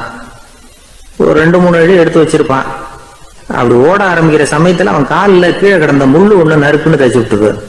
வலி தாங்க முடியாம அம்மான்னு கத்திருக்கான். இந்த சத்தத்தினால கண்ணை மூடி நின்றுகிட்டு இருந்த அவரோட தவம் கலைஞ்சது. மெல்ல கண்ணை திறந்து பார்க்கிறார். தன் இடையில இருந்த வேட்டி அவன் கையில இருக்கு. இப்ப அவர் நினைக்கிறார், என்ன நினைக்கிறாருன்னா, இந்த வேட்டி மீது நான் வைத்த ஆசை அல்லவா அவனை திருடனாக ஆக்கி விட்டது அப்படின்னு நினைச்சாராம்.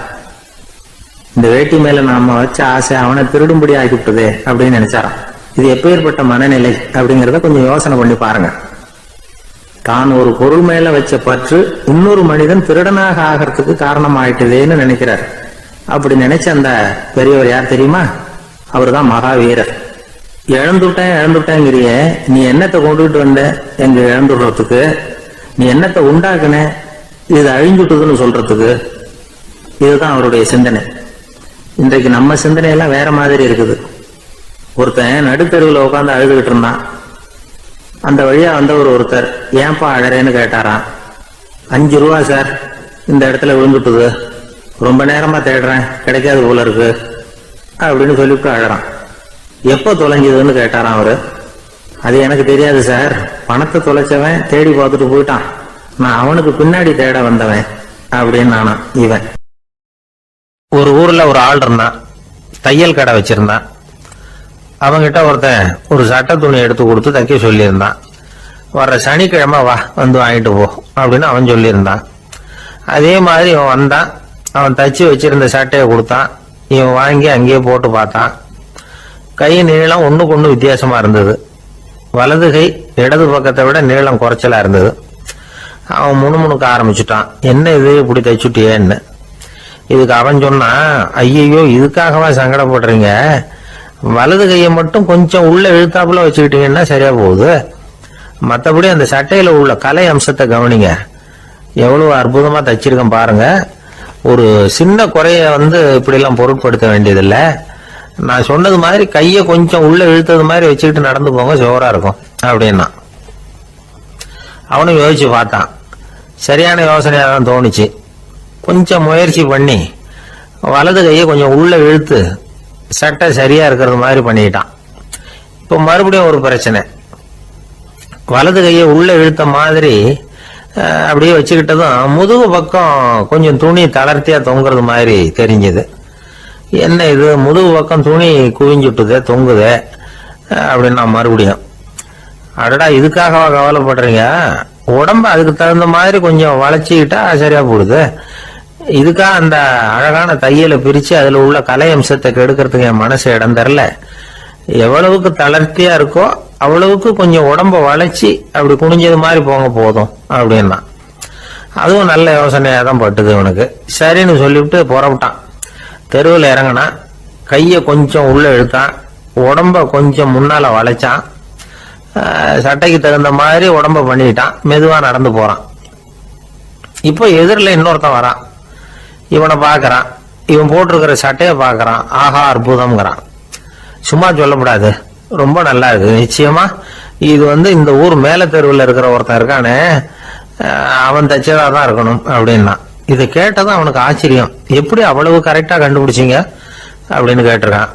இதுக்கு அந்த வழிபோகன்னு சொன்னானா, அவன் ரொம்ப கெட்டிக்காரன், உங்களை மாதிரி உடம்பும் கையும் வளைஞ்சு போன ஒரு ஆசாமிக்கு அவனை தவிர வேற யாராலேயும் இவ்வளவு பொருத்தமான ஒரு சட்டையை தைக்க முடியாது அப்படின்னானா. பாருங்க, அவனுக்காக இவன் அனுசரிக்க போய் இவனோட நிலைமை எப்படி ஆயிடுது பாருங்க.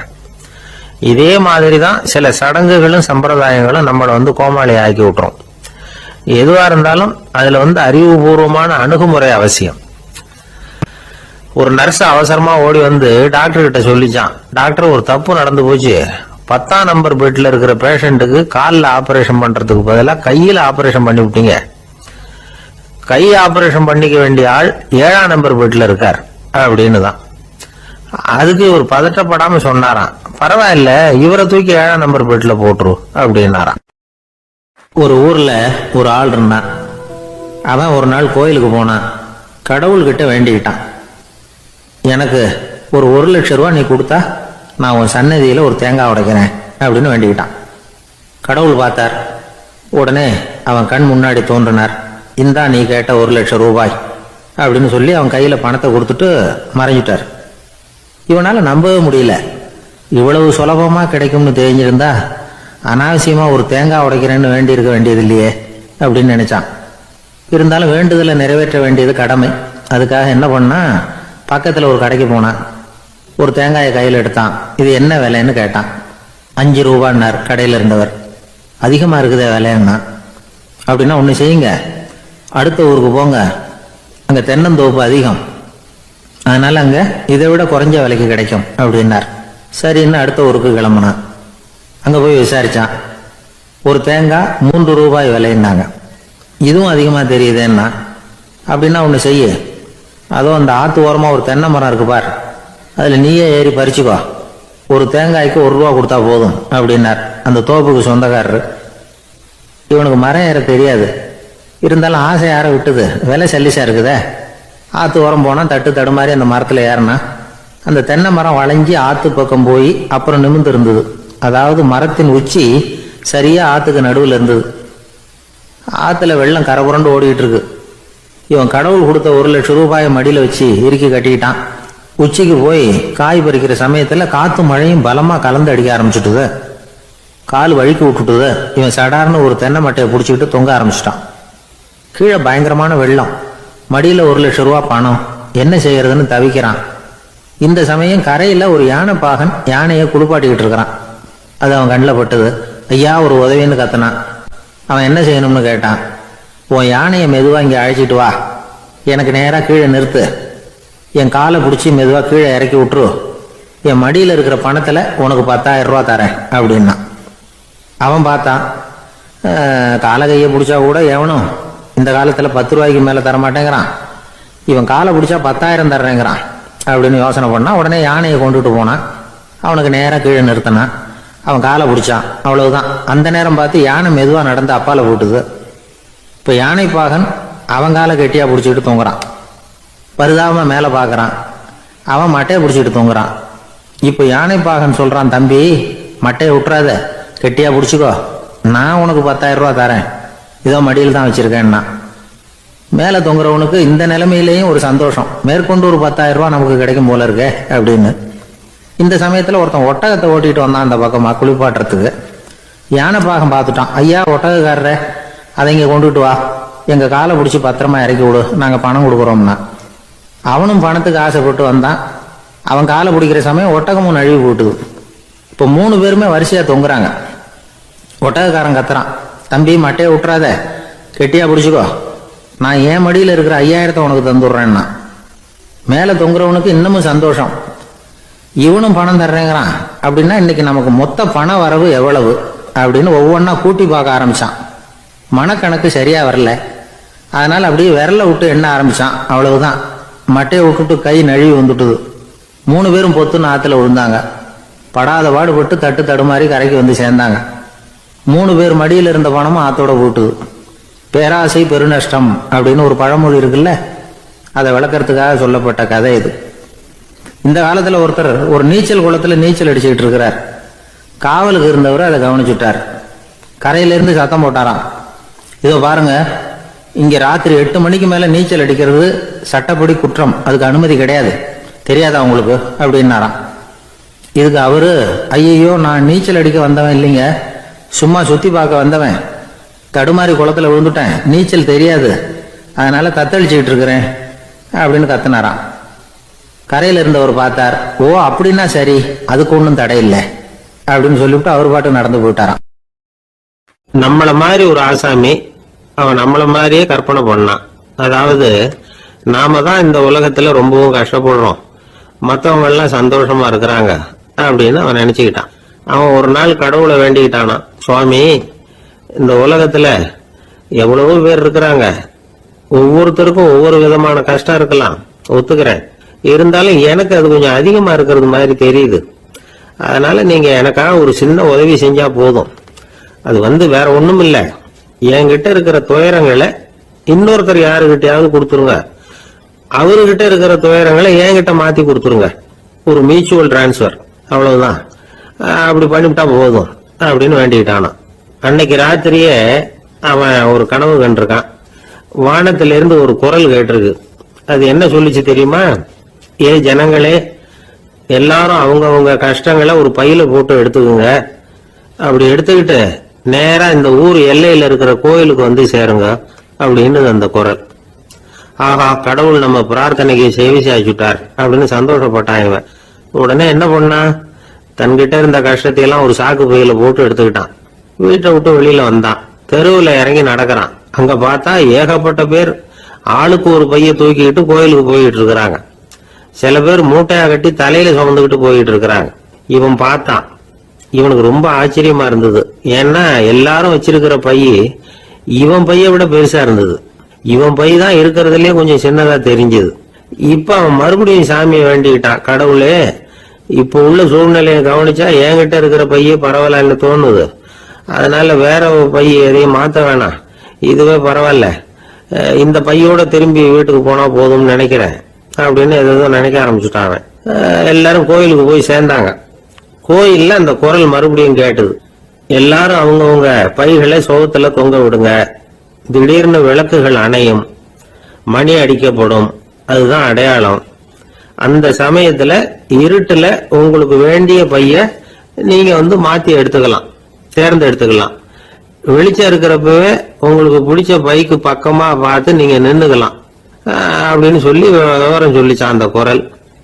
அப்படி சொன்னதுக்கு அப்புறம் திடீர்னு விளக்கு அணைஞ்சுது, மணி அடிச்சுது. கொஞ்ச நேரம் கழிச்சு மறுபடியும் விளக்குகள்லாம் எரிஞ்சுது. இப்போ பார்த்தா எல்லாரும் அவங்கவுங்க பையே கெட்டியா பிடிச்சிட்டு நிக்கிறாங்க. இவனும் அப்படியே நிக்கிறான். இவன் மெதுவா பக்கத்துல நிக்கிறவங்க கிட்ட கேட்டானா, ஏன் நீங்க பைய கையிலேயே வச்சிருக்கிறீங்க, செவுத்துல மாட்டலையா அப்படின்னு கேட்டிருக்கான். இல்லப்பா, நீ ஏன் கையிலேயே வச்சிருக்கிறியோ அதே காரணத்துக்காக தான் நாங்களும் வச்சிருக்கிறோம். நம்ம கவலைகளை பத்தி நமக்கு ஓரளவுக்காவது தெரியும். ஆனா மத்தவங்க கவலைகள் நமக்கு பரிச்சயம் இல்லாதவை, பழக்கம் இல்லாதது. அதனால நமக்கு தெரிஞ்ச கவலைகளை சமாளிக்கிறது சுலபம். தெரியாததை சமாளிக்கணும்னா மறுபடியும் ஆரம்பத்தில இருந்து ஆரம்பிக்கணும். அதனால பழைய நண்பர்களோட வாழறதுதான் மேல் அப்படின்னு ஆனான். அதுக்கப்புறம் அவன் தன்னோட பைய போதும்னு வீட்டுக்கு திரும்பி வந்துட்டானான். இது ஒரு பெரியவர் சொல்லி இருக்கிற கதை. அதனால நம்ம கிட்ட இருக்கிற கஷ்டங்கள் தான் பெருசு, அதை இன்னொருத்தங்கிட்ட கொடுத்துட்டு மாத்திக்கலாம் அப்படின்னு நினைக்கிறது தப்பு. இதே மாதிரி இன்னொரு சம்பவம். ஒரு ஊர்ல ஒரு நாள் ராத்திரி ஆகாயத்தில இருந்து கடவுள் குரல் கேக்குது. இந்த ஊர்ல இருக்கிற ஜனங்கள்லாம் கொஞ்சம் கவனிங்க, உங்களுக்கு ஒரு செய்தி. அதாவது இங்க இருக்கிற ஜனங்கள்லயே கொஞ்சம் கூட கவலையே இல்லாத ஆள் யாருன்னு எனக்கு தெரியணும். அதனால எல்லாரும் அவங்க கவலைகளை ஒரு பையில போட்டு எடுத்துக்கிட்டு கோயிலுக்கு வாங்க அப்படின்னாரு கடவுள். உடனே வரிசையா எல்லாரும் வர ஆரம்பிச்சாங்க. எல்லார் கையிலயும் பை இருந்தது, சின்னதும் பெருசுமா. கவலையே இல்லாத ஆள் யாருன்னு தேடினார் கடவுள். ஒரே ஒரு ஆள் மட்டும் கையில எதுவும் இல்லாம வெறும் கையை வீசிக்கிட்டு ரொம்ப ஜாலியா நடந்து வந்துகிட்டு இருந்தான். கடவுள் அவங்க கிட்ட போனார். ஏப்பா, உனக்கு கவலையே இல்லையா அப்படின்னு கேட்டார். எனக்கும் சில கவலைகள்லாம் உண்டு அப்படின்னு அவன். எங்க அதெல்லாம்னு கேட்டிருக்காரு கடவுள். பின்னாடி லாரியில வந்துகிட்டு இருக்கு அப்படின்னு அவன். ஒரு ஊர்ல ஒரு ராஜா இருந்தார். அந்த ராஜாவுக்கு ஒரு மந்திரி. ராஜா ரொம்ப நியாயமானவர், நேர்மையானவர், கண்டிப்பானவர். தப்பு செய்யறது யாரா இருந்தாலும் தண்டனை கொடுப்பார். வேண்டியவங்களுக்கு ஒரு நியாயம், வேண்டாதவங்களுக்கு ஒரு நியாயம்ங்கிறதெல்லாம் அவர்கிட்ட கிடையாது. ஒரு சமயம் அரசவையில அந்த அமைச்சரே விதிமுறைகளுக்கு புறம்பா ஏதோ நடந்துகிட்டு இருக்கார். மன்னருக்கு கோபம் வந்துட்டுது. உடனே அந்த அமைச்சரை கிட்டத்துல கூப்பிட்டு அவர் கன்னத்துல ஓங்கி ஒரு அறை கொடுத்துட்டாராம். உடனே அந்த அமைச்சர் என்ன பண்ணார் தெரியுமா, நேரா போனார். அங்க நின்றுகிட்டு இருந்த இன்னொருத்தர் கன்னத்துல ஓங்கி அரைஞ்சார். அறை வாங்கினவர் திகைச்சு போயிட்டார். இவரையே நம்மள அரைகிறார் அப்படின்னு யோசனை பண்ணார். மன்னரும் திகைச்சு போயிட்டார். நாம இவரை அரைஞ்சா அதுக்காக இவரு போய் இன்னொருத்தர் அரையணுமா அப்படின்னு யோசனை பண்ணார். அவர் இவருக்கு என்ன பைத்தியமானு கூட நினைக்க ஆரம்பிச்சுட்டார். ஆனா என்ன ஆச்சுன்னா, அப்புறம் அமைச்சர் அவர் கவனிச்சுக்கிட்டு இருந்தாரா, அவர் இன்னொருத்தர் அரைஞ்சார் இல்லையா, அந்த அறை வாங்கின ஆசாமியை பார்த்து கத்திக்கிட்டு இருந்தார். யாரு, அமைச்சர். ஏன்பா, என்கிட்ட அறைய வாங்கிட்டு இப்படி விவரம் இல்லாம நின்றுட்டு இருக்கிறிய, நான் உனக்கு கொடுத்ததை நீ வேற யாருகிட்டயாவது கொடுத்துரு அப்படின்னார். உடனே அந்த ஆள் பார்த்தான். தனக்கு அடுத்தபடியா நின்றுகிட்டு இருந்தவன ஓங்கி ஒரு அறை அரைஞ்சான். அவன் கண்ணத்தை தடவிட்டே யோசனை பண்ணான். இது ஏதோ புரிஞ்சுக்கிட்ட மாதிரி அடுத்தாப்புல நின்றுட்டு இருந்தவன அரைஞ்சான். இப்படி இந்த அறை மாறி மாறி போயிட்டே இருக்குது. ஊரு பூரா பிரயாணம் பண்ண ஆரம்பிச்சுட்டுது. அன்னைக்கு ராத்திரி அந்த ராஜா படுக்கிறதுக்காக போனார். அந்த நேரம் பார்த்து அவர் கண்ணத்துல பலார்னு ஒரு அறை விழுந்தது. நம்மளே அரையிறது யாரு அப்படின்னு அதிர்ச்சியோட மன்னர் திரும்பி பாக்குறாரு. அரைஞ்சது அவரோட மனைவி. என்னாச்சு உனக்குன்னு கத்துனார் ராஜா.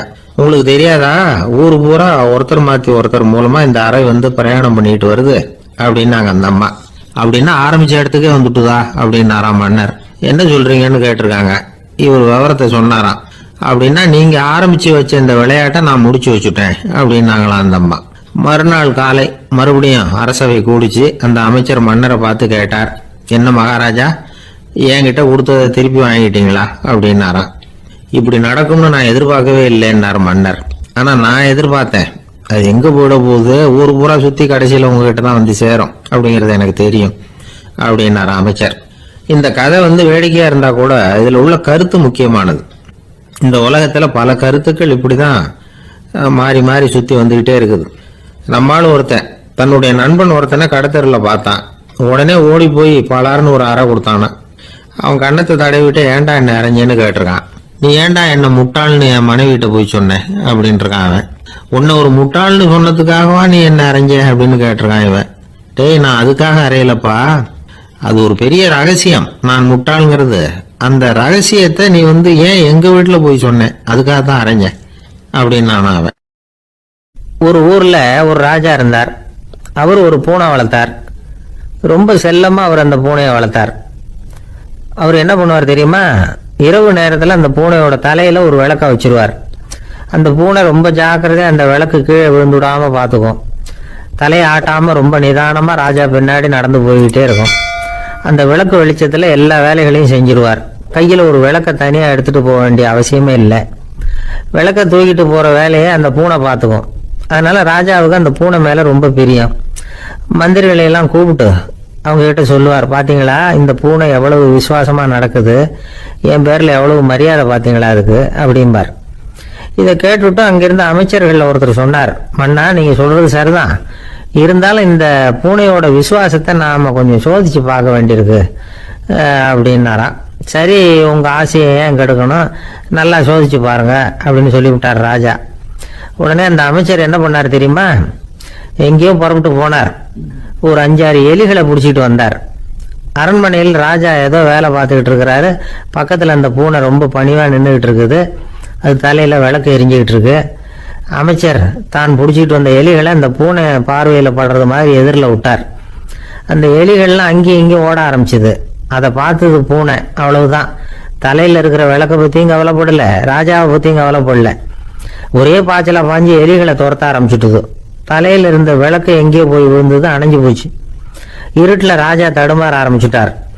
இந்த சமயத்துல அந்த அமைச்சர் மறுபடியும் விளக்க ஏத்தினார். வெளிச்சம் வந்தது. அதுக்கப்புறம் அந்த அமைச்சர் பேசினார், அரசே, பூனையோட விசுவாசத்தை பாத்தீங்களா, எலி அது கண்ணுல படுற வரைக்கும் தான் விசுவாசமா இருந்தது. அது மாதிரி எலிய பார்த்தது எல்லாத்தையும் விட்டுட்டு அதை துரத்த ஆரம்பிச்சுட்டு பாத்தீங்களா. தான் அந்த பூனையை பத்தி நினைச்சது தப்புங்கிறது அதுக்கப்புறம் தான் அந்த ராஜாவுக்கு புரிஞ்சுதான். சரி, இப்ப எதுக்கு இந்த கதையெல்லாம் அப்படிங்கிறீங்களா, இந்த பூனை மாதிரி தான் நம்ம மனசும். மனசை எவ்வளவுதான் பயிற்சி கொடுத்து பக்குவமா வச்சிருந்தாலும் பார்க்கறதுக்கு பரமசாது மாதிரி தான் இருக்கும். பார்க்க வேண்டியதை பார்த்துட்டுதுன்னா பாஞ்சிரும். இந்த பூனை மாதிரி புலன் இன்ப பொருள்கள் கிட்டாத வரைக்கும் மனம் அடங்கி இருக்கிறது மாதிரி தான் தெரியும். கொஞ்சம் வாய்ப்பு கிடைச்சாலும் அது குதிக்க ஆரம்பிச்சிரும், தப்பு பண்ண ஆரம்பிச்சிரும். பெரிய பெரிய முனிவர்கள் வாழ்க்கையில நடந்த வீழ்ச்சி இதை தான் நிரூபிக்குது. புலன்களின் ஆற்றல் அதிகம். அதனால மனக்கட்டுப்பாடு பயிற்சிகள்ல ரொம்ப எச்சரிக்கையா இருக்கணுங்கிறார் சுவாமி சிவானந்தர். மது பழக்கத்தையே விட்டுட்டேன்னு உறுதியா இருப்பான். கடை கண்ணுல பட்டுட்டுதுன்னா கால் அவனை கேட்காமலே இழுத்துட்டு உள்ள போயிடும். இதுதான் மனசுங்கிறது. அதுதான் அந்த ராஜா வளர்த்த பூனை. நம்மால் ஒருத்தன் அந்த ராஜா பூனை தலையில விளக்க வச்சது மாதிரி இவன் தன்னுடைய தலையிலேயே ஒரு விளக்க ஏற்றி வச்சுக்கிட்டு என்னத்தையும் தேட ஆரம்பிச்சான். தேடிக்கிட்டு இருக்கிறான். தலையை ஆட்டாம நிதானமா நடந்து ரொம்ப நேரமா தேடிட்டு இருக்கிறான். அந்த சமயம் அங்க வந்த ஒருத்தர், என்னத்தை தேடுறீங்கன்னு கேட்டார். அதுதான் மறந்து போச்சு அப்படின்னு இழுத்தான். சரி, கொஞ்சம் இப்படி உட்காருங்க, ஞாபகம் வந்ததும் தேட ஆரம்பிக்கலாம் அப்படின்னாரு அவரு. இவன் கொஞ்ச நேரம் உட்காந்து யோசிச்சான். அப்புறம் திடீர்னு எழுந்திருச்சான். ஞாபகம் வந்துட்டுதுன்னா. என்னன்னு கேட்டார். எங்க வீட்டுல இருந்த விளக்க எங்க வச்சேன்னு தெரியல, அதுதான் தேடிக்கிட்டு இருக்கிறேன், ஏத்தி வைக்கலாம்னு பாக்குறேன் அப்படின்னா. வாழ்க்கையில சில சந்தர்ப்பங்கள்ல நாம சில அவமானங்களை சந்திச்சே தீர வேண்டியிருக்கு. என்ன பண்றது, காலம் அப்படி. அவமானப்படுறவங்க உடனே அடங்கி போயிடுறது தான் உலக வழக்கம். அவமானப்பட்டா உடனே சீறி எழறவங்களும் உண்டு. ஆனா அதையே ஒரு சவாலா எடுத்துக்கிட்டு முன்னுக்கு வர்றவங்களும் சில பேர் இருக்கிறாங்க. அவங்க ரொம்ப அபூர்வம். இன்னைக்கு மனோதத்துவ நிபுணர்கள்லாம் என்ன சொல்றாங்க தெரியுமா? அவமானப்பட்டுட்டா உடனே அடங்கி போயிடக்கூடாதான். அதையே ஒரு சவாலாக எடுத்துக்கிட்டு மனசில் ஒரு வைராக்கியத்தோட முயற்சி பண்ணினா வாழ்க்கையில் எல்லாரும் முன்னேறலாமா. அவமானம்ங்கிறத நாம் வைராக்கியமாக மாற்றிக்கணும். அதுதான் வெற்றிக்கு வழி. ராமர் இந்த பூமியில் பிறந்ததே ஒரு வைராக்கியத்தினால தான் சார் அப்படின்னார் ஒருத்தர். எப்படிங்க அது அப்படின்னு கேட்டேன். அவர் சொன்னார், தசரதருக்கு ராமர் குழந்தையா பிறக்கணும், அப்பதான் இங்க இருக்கிற கஷ்டங்கள்லாம் நீங்கும் அப்படின்னு சர்வ லோகமும் எதிர்பார்த்துக்கிட்டு இருக்குது. ஆனா அவர் எப்போ பிறப்பார் அப்படின்னு யாருக்கும் தெரியல. அந்த காரியம் சீக்கிரம் நடக்கணுமே, அதுக்கு என்ன பண்றது? நாரதர் வந்தார் ஒரு நாள் தசரதரை தேடி. தசரதா, உனக்கு ஒரு செய்தி தெரியுமான்னு ஆரம்பிச்சார். அவர் எப்பவும் இப்படித்தானே ஆரம்பிக்கிறது வழக்கம். என்ன விஷயம்னு கேட்டார் தசரதர். தசரதா, நீ அடிக்கடி உன்னோட தேரில் ஏறிக்கிட்டு தேவலோகத்துக்கு போற, அங்கே போற வர்ற எல்லாம் பண்ணிட்டு இருக்க, எல்லாம் சரி. தேவலோகத்திலையும் உன்னை நல்லபடியாக தான் வரவேற்கிறாங்க. தேவேந்திரன் உன்னை பிரியமாக அழைச்சிட்டு போய் தன்னுடைய அரியாசனத்திலேயே தனக்கு பக்கத்திலேயே உட்கார வைக்கிறான். நீ சந்தோஷமாக உட்காந்து பேசிக்கிட்டு வந்துடுற. ஆனால் நீ இங்கே வந்ததுக்கு அப்புறம் அங்கே என்ன நடக்குது தெரியுமா உனக்கு அப்படின்னாரான் நாரதர். என்ன நடக்குது எனக்கு ஒன்றும் தெரியலையே அப்படின்னாரான் தசரதர். நாரதர்கிட்ட கிட்டத்தில் கேட்டிருக்காரு, கொஞ்சம் சொல்லுங்க என்னது அப்படின்னு. அவர் நெருங்கி வந்தாராம் நாரதரும். மெதுவாக அவர் காதோட காதாக சொன்னாராம். அதாவது நம்ம பாஷையில் சொல்ல போனால் பற்ற வைக்கிறார். நீ அங்கே தேவேந்திரங்கிட்ட உட்காந்து பேசிவிட்டு வந்த பிறகு நீ அங்கே உட்காந்துருந்த அரியாசனத்தை தண்ணி ஊற்றி கழுவி சுத்தப்படுத்துகிறாங்க. நீ என்ன அந்த அளவுக்கு சுத்தம் இல்லாத ஆளா, தினம் குளிக்காமையா இருக்கிற அப்படின்னாராம். தசரதருக்கு இது ரொம்ப அவமானமாக போயிடுது. அப்படியே செய்கிறாங்க அப்படின்னாராம். ஆமாம், நீ வேணும்னா நான் சொல்கிறது உண்மையா இல்லையா அப்படின்னு சோதனை பண்ணி பார்த்துக்கோ அப்படின்னாரான் நாரதர். உடனே தசரதர் இதுக்காகவே புறப்பட்டு தேவலோகம் போனார். அங்கே வழக்கம் போலவே இவரை கூப்பிட்டு உட்கார வச்சு பேசிக்கிட்டு இருந்தான் தேவேந்திரன். கொஞ்ச நேரம் பேசிக்கிட்டு இருந்துட்டு சரி நான் கிளம்புறேன்னு புறப்பட்டார். சரி, அவனும் வாசல் வரைக்கும் வழி அனுப்பி வச்சுட்டு உள்ளே போயிட்டான். தசரதர் வெளியில் கொஞ்ச நேரம் மறைஞ்சி இருந்துட்டு மெதுவாக உள்ளே எட்டி பார்த்தார் என்ன நடக்குதுன்னு. நாரதர் சொன்னது உண்மைதான். தசரதர் உட்கார்ந்திருந்த ஆசனத்தை அங்கே 2 தேவர்கள் கழுவி சுத்தப்படுத்திக்கிட்டு இருக்கிறாங்க. தசரதரால் இதை தாங்கிக்க முடியல. அவருக்கு ரொம்ப அவமானமாக போச்சு. நேராக கிடுகிடுன்னு தேவேந்திரங்கிட்டே போனார். நான் உட்கார்ந்துருந்த இருக்கையே சுத்தம் பண்ணுறியே, நான் என்ன அந்த அளவுக்கு பாவியா அப்படின்னு கேட்டார். ரொம்ப கோபமாக கேட்டார். தசரதரே, மனுஷனுக்கு 3 கடன்கள் உண்டு. தேவ கடன், ரிஷி கடன், பித்ரு கடன்.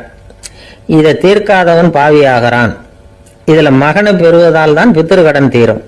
உனக்கு மகன் கிடையாது, அதனால நீ பாவி ஆகிற. பாவி உட்கார்ந்துருந்த இடம்ங்கிறதுனால அதை சுத்தம் செய்ய வேண்டியது எங்க கடமை அப்படின்னு நானும் தேவேந்திரன். இந்த இடத்துல தசரதருக்கு ஏற்பட்ட அவமானம் ஒரு வைராக்கியமா மாறிச்சு. தேவேந்திரனே கேட்டுக்கோ, ஒரு மகனை பெற்ற பிறகுதான் இந்த சபையில மறுபடியும் அடி எடுத்து வைப்பேன் அப்படின்னு சொல்லிட்டு போயிட்டாராம். போய் புத்திர காமேஷ் யாகம் பண்ணார். புத்திரர்கள் பிறந்தார்கள். இந்த கதையில உள்ள கருத்து என்னன்னா, தேவேந்திரன் தசரதரை அப்படி அவமானப்படுத்தலைன்னா அவருக்கு இப்படி ஒரு வைராக்கியம் பிறந்திருக்குமா? யோசிச்சு பார்க்கணும். நமக்கு ஏற்படுகிற சில அவமானங்களையும் வைராக்கியமா மாத்திக்குவோம். அப்படி மாத்திக்கிட்டோம்னா வாழ்க்கையில முன்னேறலாம்.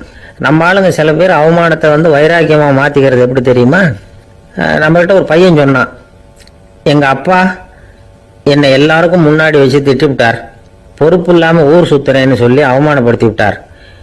இனிமே நீ என் முகத்திலேயே முழிக்காதரா போடான்னு வேற சொல்லிவிட்டார். எனக்கு ரோஷம் வந்துட்டுது. அந்த அவமானத்தை வைராக்கியமா மாத்திக்கிட்டேன். அன்னையிலிருந்து அவர் முகத்திலேயே முழிக்கிறது இல்லை அப்படின்னா. அப்படியான்னு கேட்டோம். ஆமாங்க, அவர் வீட்டில் இல்லாத நேரமா பார்த்து உள்ள சமையல் கட்டுக்கு போய் சாப்பிட்டுட்டு நைஸா வெளியில வந்துடுவேன் அப்படிங்கிறான் அவன். எனக்கு இது மட்டும்தான் சார் தெரியும், இதை தவிர வேற எதுவும் தெரியாது அப்படின்னு சொல்லிக்கிட்டே காலம் தள்ளுறவங்க ரொம்ப பேர். அவங்க எல்லாம் கஷ்டப்பட வேண்டியிருக்கும். ஒருத்தர் தன்னுடைய தொழிலில் ரொம்ப கெட்டிக்காரராக இருக்கலாம். அதுக்காக எப்பவும் அதே ஞாபகத்தில் இருந்துக்கிட்டு உலகியல் அறிவு இல்லாமல் இருந்துடக்கூடாது. அது ஆபத்து. இதுக்காக நம்ம தாத்தா பாட்டிலாம் ஒரு கதை சொல்லுவாங்களே, கேள்விப்பட்டிருக்கீங்களா? ஒரு சமயம் ஒரு 4 பேர் சேர்ந்து வெளியூருக்கு பிரயாணம் போனாங்களாம். அந்த 4 பேர் எப்படி தெரியுமா? ஒருத்தர் வேதாந்தி, இன்னொருத்தர் சங்கீத வித்வான், 3வது ஆள் வைத்தியர், 4வது ஆள் ஜோசியர். இவங்க 4 பேரும் நண்பர்கள். அதனால சேர்ந்து புறப்பட்டாங்க. வழியில் ஒரு ஊரில் தங்கினாங்க. இருட்டி போச்சு. அதனால இன்னைக்கு ராத்திரி இங்கேயே தங்கி இருந்துட்டு நாளைக்கு புறப்படலாம் அப்படின்னு தீர்மானம் பண்ணாங்க. சாப்பாட்டுக்கு என்ன பண்ணுறது, அங்கேயே கடத்தருக்கு போய் சாமான்லாம் வாங்கியாந்து சமைச்சு சாப்பிட்லாம்னு முடிவு பண்ணாங்க. 4 பேர் இருக்கிறதுனால ஆளுக்கு ஒரு காரியமாக செய்யலாம் அப்படின்னு வேலையை பிரிச்சுக்கிட்டாங்க. வைத்தியர் கரிகாய் வாங்க போனார். வேதாந்தி எண்ணெய் வாங்க போனார். ஜோசியர் பலசரக்கு வாங்க போனார். சங்கீத வித்வானுக்கு சமைக்கிற வேலை. எல்லாம் சரி. ஆனால் நடந்தது என்ன தெரியுமா? கடைத்தெருவுக்கு காய்கறி வாங்க போனார்ல வைத்தியர். அங்கே போய் மார்க்கெட்டில் பார்த்தார். ஒவ்வொரு கறிகாயாக எடுத்து பார்த்தார். இது பித்தம், உடம்புக்கு ஒத்துக்காது. இது வாயு, உடம்பு ஒத்துக்காது அப்படின்னு ஒவ்வொன்றா தள்ளினார். கடைசியில் ஒன்றுமே தேரல. வெறுங்கையோட திரும்பி வந்துகிட்டு இருக்கிறார். எண்ணெய் வாங்க போனார வேதாந்தி. அவர் ஒரு தொன்னையில் எண்ணெயை வாங்கினார். பேசாமல் அதை எடுத்துகிட்டு வர வேண்டியது தானே, முடியல. அவருடைய வேதாந்த மூளை சிந்திக்க ஆரம்பிச்சுட்டுது. இந்த தொன்னைக்கு எண்ணெய் ஆதாரமா அல்லது எண்ணெய்க்கு தொன்னை ஆதாரமா அப்படிங்கிற ஆராய்ச்சியில் இறங்கினார். என்னாச்சு தெரியுமா? அப்படி கவுத்து பார்த்தார். வாங்கின எண்ணெய் பூராவையும் வழியில் கொட்டிவிட்டு வெறும் தொண்டையோட சேர்ந்தார். பலசரக்கு வாங்க போனார் ஜோசியர். அவர் ஒரு வழியில் பார்த்தாரு. வழியில் வந்தவங்களெல்லாம் அங்கங்கே ஒரு மரத்தடியில் உட்கார வச்சு அவங்களுக்கெல்லாம் ஆர்வம் சொல்ல ஆரம்பிச்சிட்டார். அப்படி ஒவ்வொருத்தராக சொல்லி முடிச்சுட்டு கடத்தருக்கு போய் சேர்ந்தார். இவர் அங்கே போய் சேர்றதுக்குள்ளே ரொம்ப நேரம் ஆகிட்டுது. கடையெல்லாம் பூட்டிட்டு போயிட்டாங்க. என்ன செய்யறது? அவரும் வெறுங்கையோட திரும்பி சேர்ந்தார். சரி, இவங்க கதை தான் இப்படி ஆச்சு. அங்கே சமைக்கிறதுக்காக உட்காந்துருந்தார் சங்கீத வித்வான். அவரு கதை என்னாச்சு தெரியுமா? அங்கே அவர் அடுப்பை பற்ற வச்சு ஒலையை கொதிக்க வச்சார். அதாவது ஒரு பானையில் தண்ணியை ஊற்றி அடுப்பில் வச்சார். அது கொதிக்க ஆரம்பிச்சது. தண்ணி கொதிக்கிற சத்தம் இருக்குதுல்ல, அது இவருக்கு தாளம் போடுறது மாதிரி இருந்தது. ஒரே குஷி, பாட ஆரம்பிச்சுட்டார். பாடிக்கிட்டே உற்சாகமாக கையில் இருந்த கரண்டியால் அந்த பானையில் தட்டினார், தாளம் போடுறதா நினச்சிக்கிட்டு. அவ்வளவுதான், பானை பட்டுன்னு உடஞ்சி போச்சு. தலையில் கையை வச்சுக்கிட்டு அவரும் உட்காந்துட்டார். எந்த தொழில் தெரிஞ்சாலும் சரி, அதை புத்திசாலித்தனமாக பயன்படுத்த தெரியலன்னா ஆபத்து தான். அதுக்காக தான் இந்த கதை. ஒரு பஸ்ஸு டிரைவர் ரொம்ப கெட்டிக்காரரு. பஸ்ஸை ரொம்ப திறமையாக ஆபத்து இல்லாமல் ஓட்டுனதுக்காக பரிசுலாம் வாங்கினவர். அவரே ஒரு படகு ஓட்டுறதுக்காக அழைச்சிட்டு போயிருக்கிறாங்க, மோட்டார் படகு. அதையும் ரொம்ப திறமையாக தான் ஓட்டிட்டு போயிருக்கிறாரு. நடுக்கடலில் போனதும் படகு நின்று போச்சு. மோட்டாரில் ஏதோ கோளாறு. என்ன செய்யலாம் அப்படின்னு அந்த டிரைவரை கேட்டிருக்கிறாங்க படகுல இருந்தவங்கெல்லாம். அப்போ அவர் சொன்னாராம், கவலைப்படாதீங்க, ஒன்றும் பிரச்சனை இல்லை, எல்லாரும் கொஞ்சம் கீழே இறங்கி பின்னாடி தள்ளுங்க, மோட்டார் ஸ்டார்ட் ஆகிடும் அப்படின்னாராம். ஒரு ஊரில் ஒரு ராஜா இருந்தார். அவர் ஒரு நாள் காலையில் அரண்மனையில் மேல் மாடத்தில் நின்றுக்கிட்டு இருந்தார். அப்போ ஒரு ஆள் வீதியில் ரொம்ப வேகமாக ஓடிக்கிட்டு இருக்கான். அதை ராஜா கவனிச்சார். அவன் மனசில் ஏதோ ஒரு தவிப்பு இருக்குங்கிறத புரிஞ்சுக்கிட்டார். உடனே அரண்மனை சேவகர்களை கூப்பிட்டார். அந்த ஆளை இங்கே அழைச்சிட்டு வாங்க அப்படின்னார். இவங்க ஓடி போய் அந்த ஆளை அழைச்சிட்டு வந்தாங்க. மன்னர் முன்னாடி நிறுத்தினாங்க. மன்னர் அவனை நிமிர்ந்து பார்த்தார். எதுக்காக இவ்வளவு வேகமா ஓடிக்கிட்டு இருக்கிற அப்படின்னு கேட்டார். இதுக்கு அவன் சொன்னா, மன்னா, நம்ம கோட்டையின் வடக்கு வாசல் இருக்கு இல்லையா, அது ஓரமா ஒரு பெரிய பாறாங்கல் கிடக்கு. அதுக்கு அடியில நான் ஒரே ஒரு வெள்ளி நாணயத்தை புதைச்சி வச்சிருக்கேன். அது இப்போ எனக்கு தேவைப்படுது. என்னுடைய மனைவிக்கு ஒரு பரிசு வாங்கி கொடுக்க வேண்டியிருக்கு. அதுக்காக தான் அவசரமா ஓடிக்கிட்டு இருக்கிறேன் அப்படின்னா.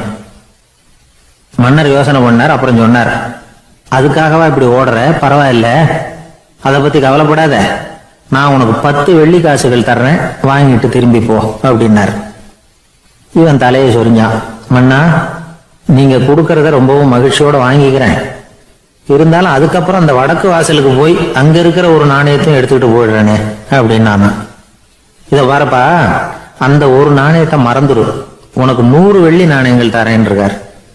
மன்னா, ரொம்ப மகிழ்ச்சி, உங்க மாதிரி தாராள குணம் வேற யாருக்கும் வராது. நீங்க கொடுக்கற 100 நாணயங்களையும் வாங்கிக்கிறேன். இருந்தாலும் வடக்கு வாசலுக்கு போய் அதையும் எடுத்துக்கிட்டா 101 ஆயிடுமே அப்படின்னானா. இதை பாருப்பா, அந்த ஒரு நாணயத்தை மறந்துடு, அது எக்கேடாவது கெட்டு போகட்டும். நான் உனக்கு 100 பொற்காசுகள் தரேன், அதையாவது வாங்கிட்டு வந்த வழியிலேயே திரும்பி போடுன்னாராம். தங்க நாணயங்களே தரேன்னு சொல்றீங்க, தாராளமா வாங்கிக்கிறேன். இருந்தாலும் வடக்கு வாசலுக்கு போய் அப்படின்னு மறுபடியும் ஆரம்பிச்சான். அரசர் பொறுமை இழந்துட்டார். கடைசியா ஒரு முடிவுக்கு வந்துட்டார். இதை பாருப்பா, உனக்கு என்னுடைய ராஜ்யத்திலேயே பாதியை கொடுத்துடுறேன். அப்படியாவது திருப்தியா திரும்பி போ அப்படின்னாராம். மன்னா, உங்களுடைய பெருந்தன்மைக்கு ஈடு இணையே கிடையாது. தேசத்திலேயே பாதி பிரிச்சு கொடுக்குறேன்னு சொல்றீங்க, அதனால உங்ககிட்ட ஒரு சின்ன வேண்டுகோள் அப்படின்னானா. சொல்லுன்னாராம் மன்னர் ஆர்வமா. இவன் மெதுவா ஆரம்பிச்சான். அப்படி இந்த ராஜ்யத்தை ரெண்டா பிரிக்கிறப்போ அந்த வடக்கு வாசல் இருக்கிற பக்கத்தை என்கிட்டயே கொடுத்துருங்க அப்படின்னானா. மன்னர் அசந்து போயிட்டார். இந்த கதை எதுக்காகன்னு கேட்டா, மனம்ங்கிறது ஒரு குரங்குங்கிறத புரிஞ்சுக்கிறதுக்காகத்தான். உன்னை புடிச்சுக்கிட்டா லேசில விடாது. அப்படிப்பட்ட மனச அறிவு தான் வழி நடத்தணும். அதுலதான் வாழ்க்கையின் வெற்றி அடங்கி இருக்குது. ஒரு சின்ன பையன் தெருவில் அழுதுகிட்டு இருந்தான். ஏன்பா அழுவுறேன்னு ஒரு பெரியவர் கேட்டார். ₹1 காசை இங்க தொலைச்சுட்டேன் அப்படின்னா. சரி, அதுக்காக அழாத, அதுக்கு பதிலாக 10 ரூபா தரேன், இந்தா வச்சுக்கோன்னு கொடுத்தாரு. அந்த 10 ரூபாய வாங்கி சட்டப்பையில போட்டுக்கிட்டு அதை விட அதிகமா சத்தம் போட்டு அழ ஆரம்பிச்சுட்டான். மறுபடியும் ஏன்டா அழறேன்னு கேட்டார் பெரியவர். அந்த ₹1 கிடைச்சிட்டுன்னா இப்ப என்கிட்ட 11 ரூபா இருக்குமே, இப்போ 10 ரூபா தானே இருக்கு அப்படின்னு சொல்லிவிட்டு அழறான். வெளிநாட்டுக்கு போகணும்னு ஆசை. ஆனா அவனுக்கு எந்த மொழியும் தெரியாது. இருந்தாலும் சமாளிச்சுக்கலாம்னு முடிவு பண்ணிட்டு கிளம்பிட்டான். ஏதோ ஒரு தேசத்துக்கு போய் சேர்ந்தான். அங்க அவனுக்கு யாரையும் தெரியாது. அவங்க என்ன மொழியில பேசிக்கிறாங்க அப்படிங்கறது கூட புரியல.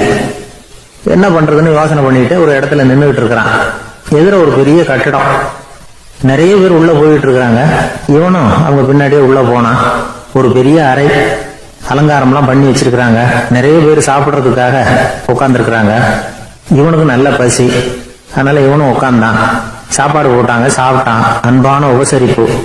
இவன் மனசு உள்ள நினைச்சுக்கிட்டான், இது ஏதோ அரசருடைய அரண்மனை மாதிரி தெரியுது, இன்னைக்கு ஏதோ விருந்து நடக்குது, நல்ல வேளை நம்ம பசியும் தீர்ந்தது அப்படின்னு நினைச்சுக்கிட்டே நிமிர்ந்து பாக்குறான். சாப்பாடு பரிமாறினவன் எதிரில் ரொம்ப பணிவோட முதுக வளைச்சி வணக்கம் தெரிவிச்சான். இவனும் எழுந்திருச்சு நின்று முதுக வளைச்சி வணக்கம் தெரிவிச்சான். ரொம்ப நன்றின்னா. அவன் ஒரு சீட்டை இவன் கையில கொடுத்தான். இவன் அதை வாங்கி பாக்குறான். என்ன எழுதியிருக்குன்னு ஒன்னும் புரியல. சரி, இந்த நாட்டுல தங்களுடைய நன்றியை சீட்ல எழுதிதான் கொடுப்பாங்க போல இருக்கு அப்படின்னு நினைச்சுக்கிட்டு மறுபடியும் நன்றின்னா. ஆனா அவன் காசை கொடுங்கன்னா. ஏன்னா அது ஒரு ஹோட்டல், இவன் சாப்பிட்டதுக்கான பில் அது. இவன் அதை புரிஞ்சுக்கவே இல்லை. நன்றின்னு அந்த சீட்ல எழுதி கொடுக்குறாங்க போல இருக்கு அப்படின்னு நினைச்சுக்கிட்டு அதை வாங்கி சட்ட பையில பத்திரமா வச்சுக்கிட்டு, பரவாயில்லைங்க ரொம்ப மகிழ்ச்சின்னா. ஒரு வெளிநாட்டுக்காரனுக்கு இவ்வளவு தூரம் மரியாதை பண்றீங்களே, எங்க ஊருக்கு போனதும் உங்களை பத்தி நிறைய சொல்லுவேன் அப்படின்னா. இவன் என்ன சொல்றான்னு அவனுக்கு புரியல. இவனை பிடிச்சி அழைச்சிட்டு போய் முதலாளி முன்னாடி நிறுத்தினான். நாம சொன்னதுல இவனுக்கு ரொம்ப பெருமையா இருக்கணும் போல இருக்கு, அதுதான் பெரிய இடத்துக்கு அழைச்சிட்டு வந்திருக்கிறான் அப்படின்னு இவன் நினைச்சுக்கிறான். அவரும் பில்லுக்கான பணத்தை கொடுங்கிறாரு. பரவாயில்லைங்க ரொம்ப மகிழ்ச்சி நன்றிங்கிறான் இவன். அவரு பார்த்தார், இவனை நீதிமன்றத்துக்கு அனுப்பி வச்சுட்டாரு. இவன் என்ன நினைச்சுக்கிட்டான், நம்மள இந்த ஊர் ராஜா முன்னாடியே அழைச்சிட்டு வந்து நிறுத்தி இருக்கிறாங்க போல இருக்கு, என்ன ஒரு பெருந்தன்மை அப்படின்னு நினைச்சுக்கிறான். நீதிபதி சொன்னார், சாப்பிட்டதுக்கான பணத்தை கொடுத்துரு, இல்லைன்னா அதுக்கான தண்டனையை அனுபவிக்க வேண்டி இருக்கும்னார். ராஜாவே நமக்கு நன்றி சொல்றாரு போல இருக்கு அப்படின்னு நினைச்சுக்கிறான் இவன். என் மகிழ்ச்சிக்கு எல்லையே இல்லைங்க அப்படின்னா. அவரு பார்த்தார், இவனுக்கு தண்டனை கொடுக்க வேண்டியதுதான் அப்படின்னு முடிவு பண்ணார். உடனே தீர்ப்பு எழுதினார்.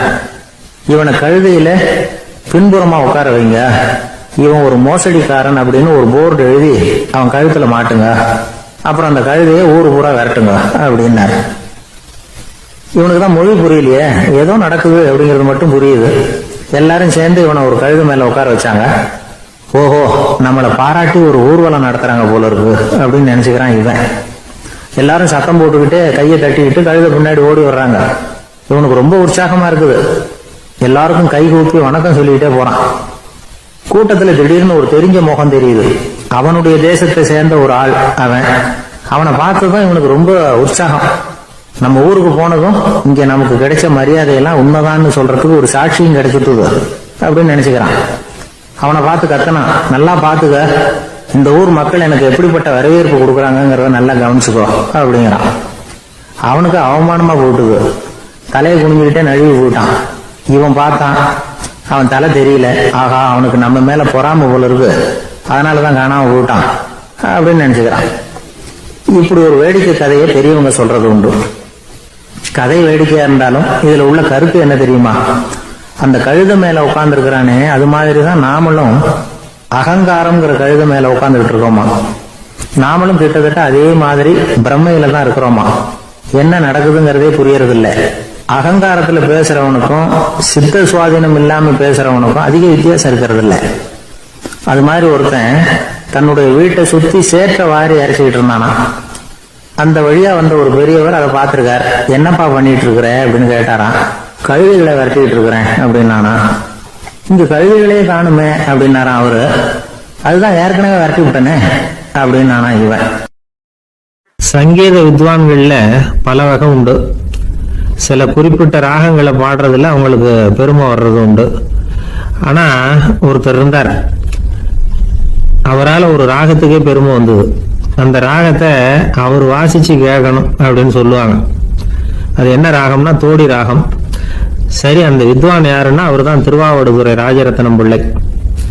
பேராசிரியர் கல்கி ஒரு சமயம் தம்முடைய பத்திரிகையில எழுதினாராம். அதை அப்படியே படிக்கிறேன் கேளுங்களேன்.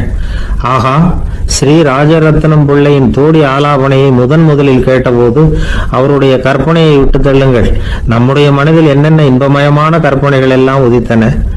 குழந்தை தாயிடம் கொஞ்சம் குரலை கேட்டோம், அன்னை குழந்தையிடம் கொஞ்சம் குரலை கேட்டோம், ரவியும் மன்மதனும் பேசிக்கொண்ட காதல் மொழிகளை கேட்டோம், முருகன் சிவபெருமான் செவிகுளர மொழிந்த உபதேசத்தை கேட்டோம், கலைமகள் கவியனுக்கு அருளிய ஆசி மொழிகளை கேட்டோம், நாரத முனிவருடைய தம்பூரா சுருதியை கேட்டோம், ராவணன் தன் எலும்பை ஒடித்து வீணையாக செய்து வாசித்த கானத்தை கேட்டோம், கானப் பறவைகளின் கலகல ஒலியை கேட்டோம், கோல குயில்களின் குரல் இனிமையை கேட்டோம். இப்படிலாம் பேராசிரியர் கல்கி விமர்சனம் எழுதியிருக்கிறார்.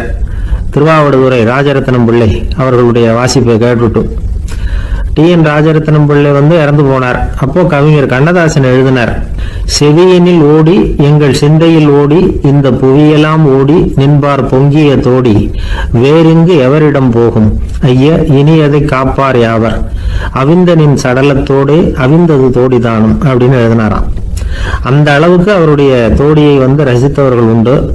அதே மாதிரி தோடின்னா என்னன்னு தெரியாமலே அவரை ரசித்தவங்களும் அந்த காலத்துல உண்டு. அதாவது ஒரு பெரிய சபையில இவர் வாய்ச்சிக்கிட்டு இருக்கிறார். பாதியில ஒரு பெரிய மனுஷன் உள்ள வந்தார்.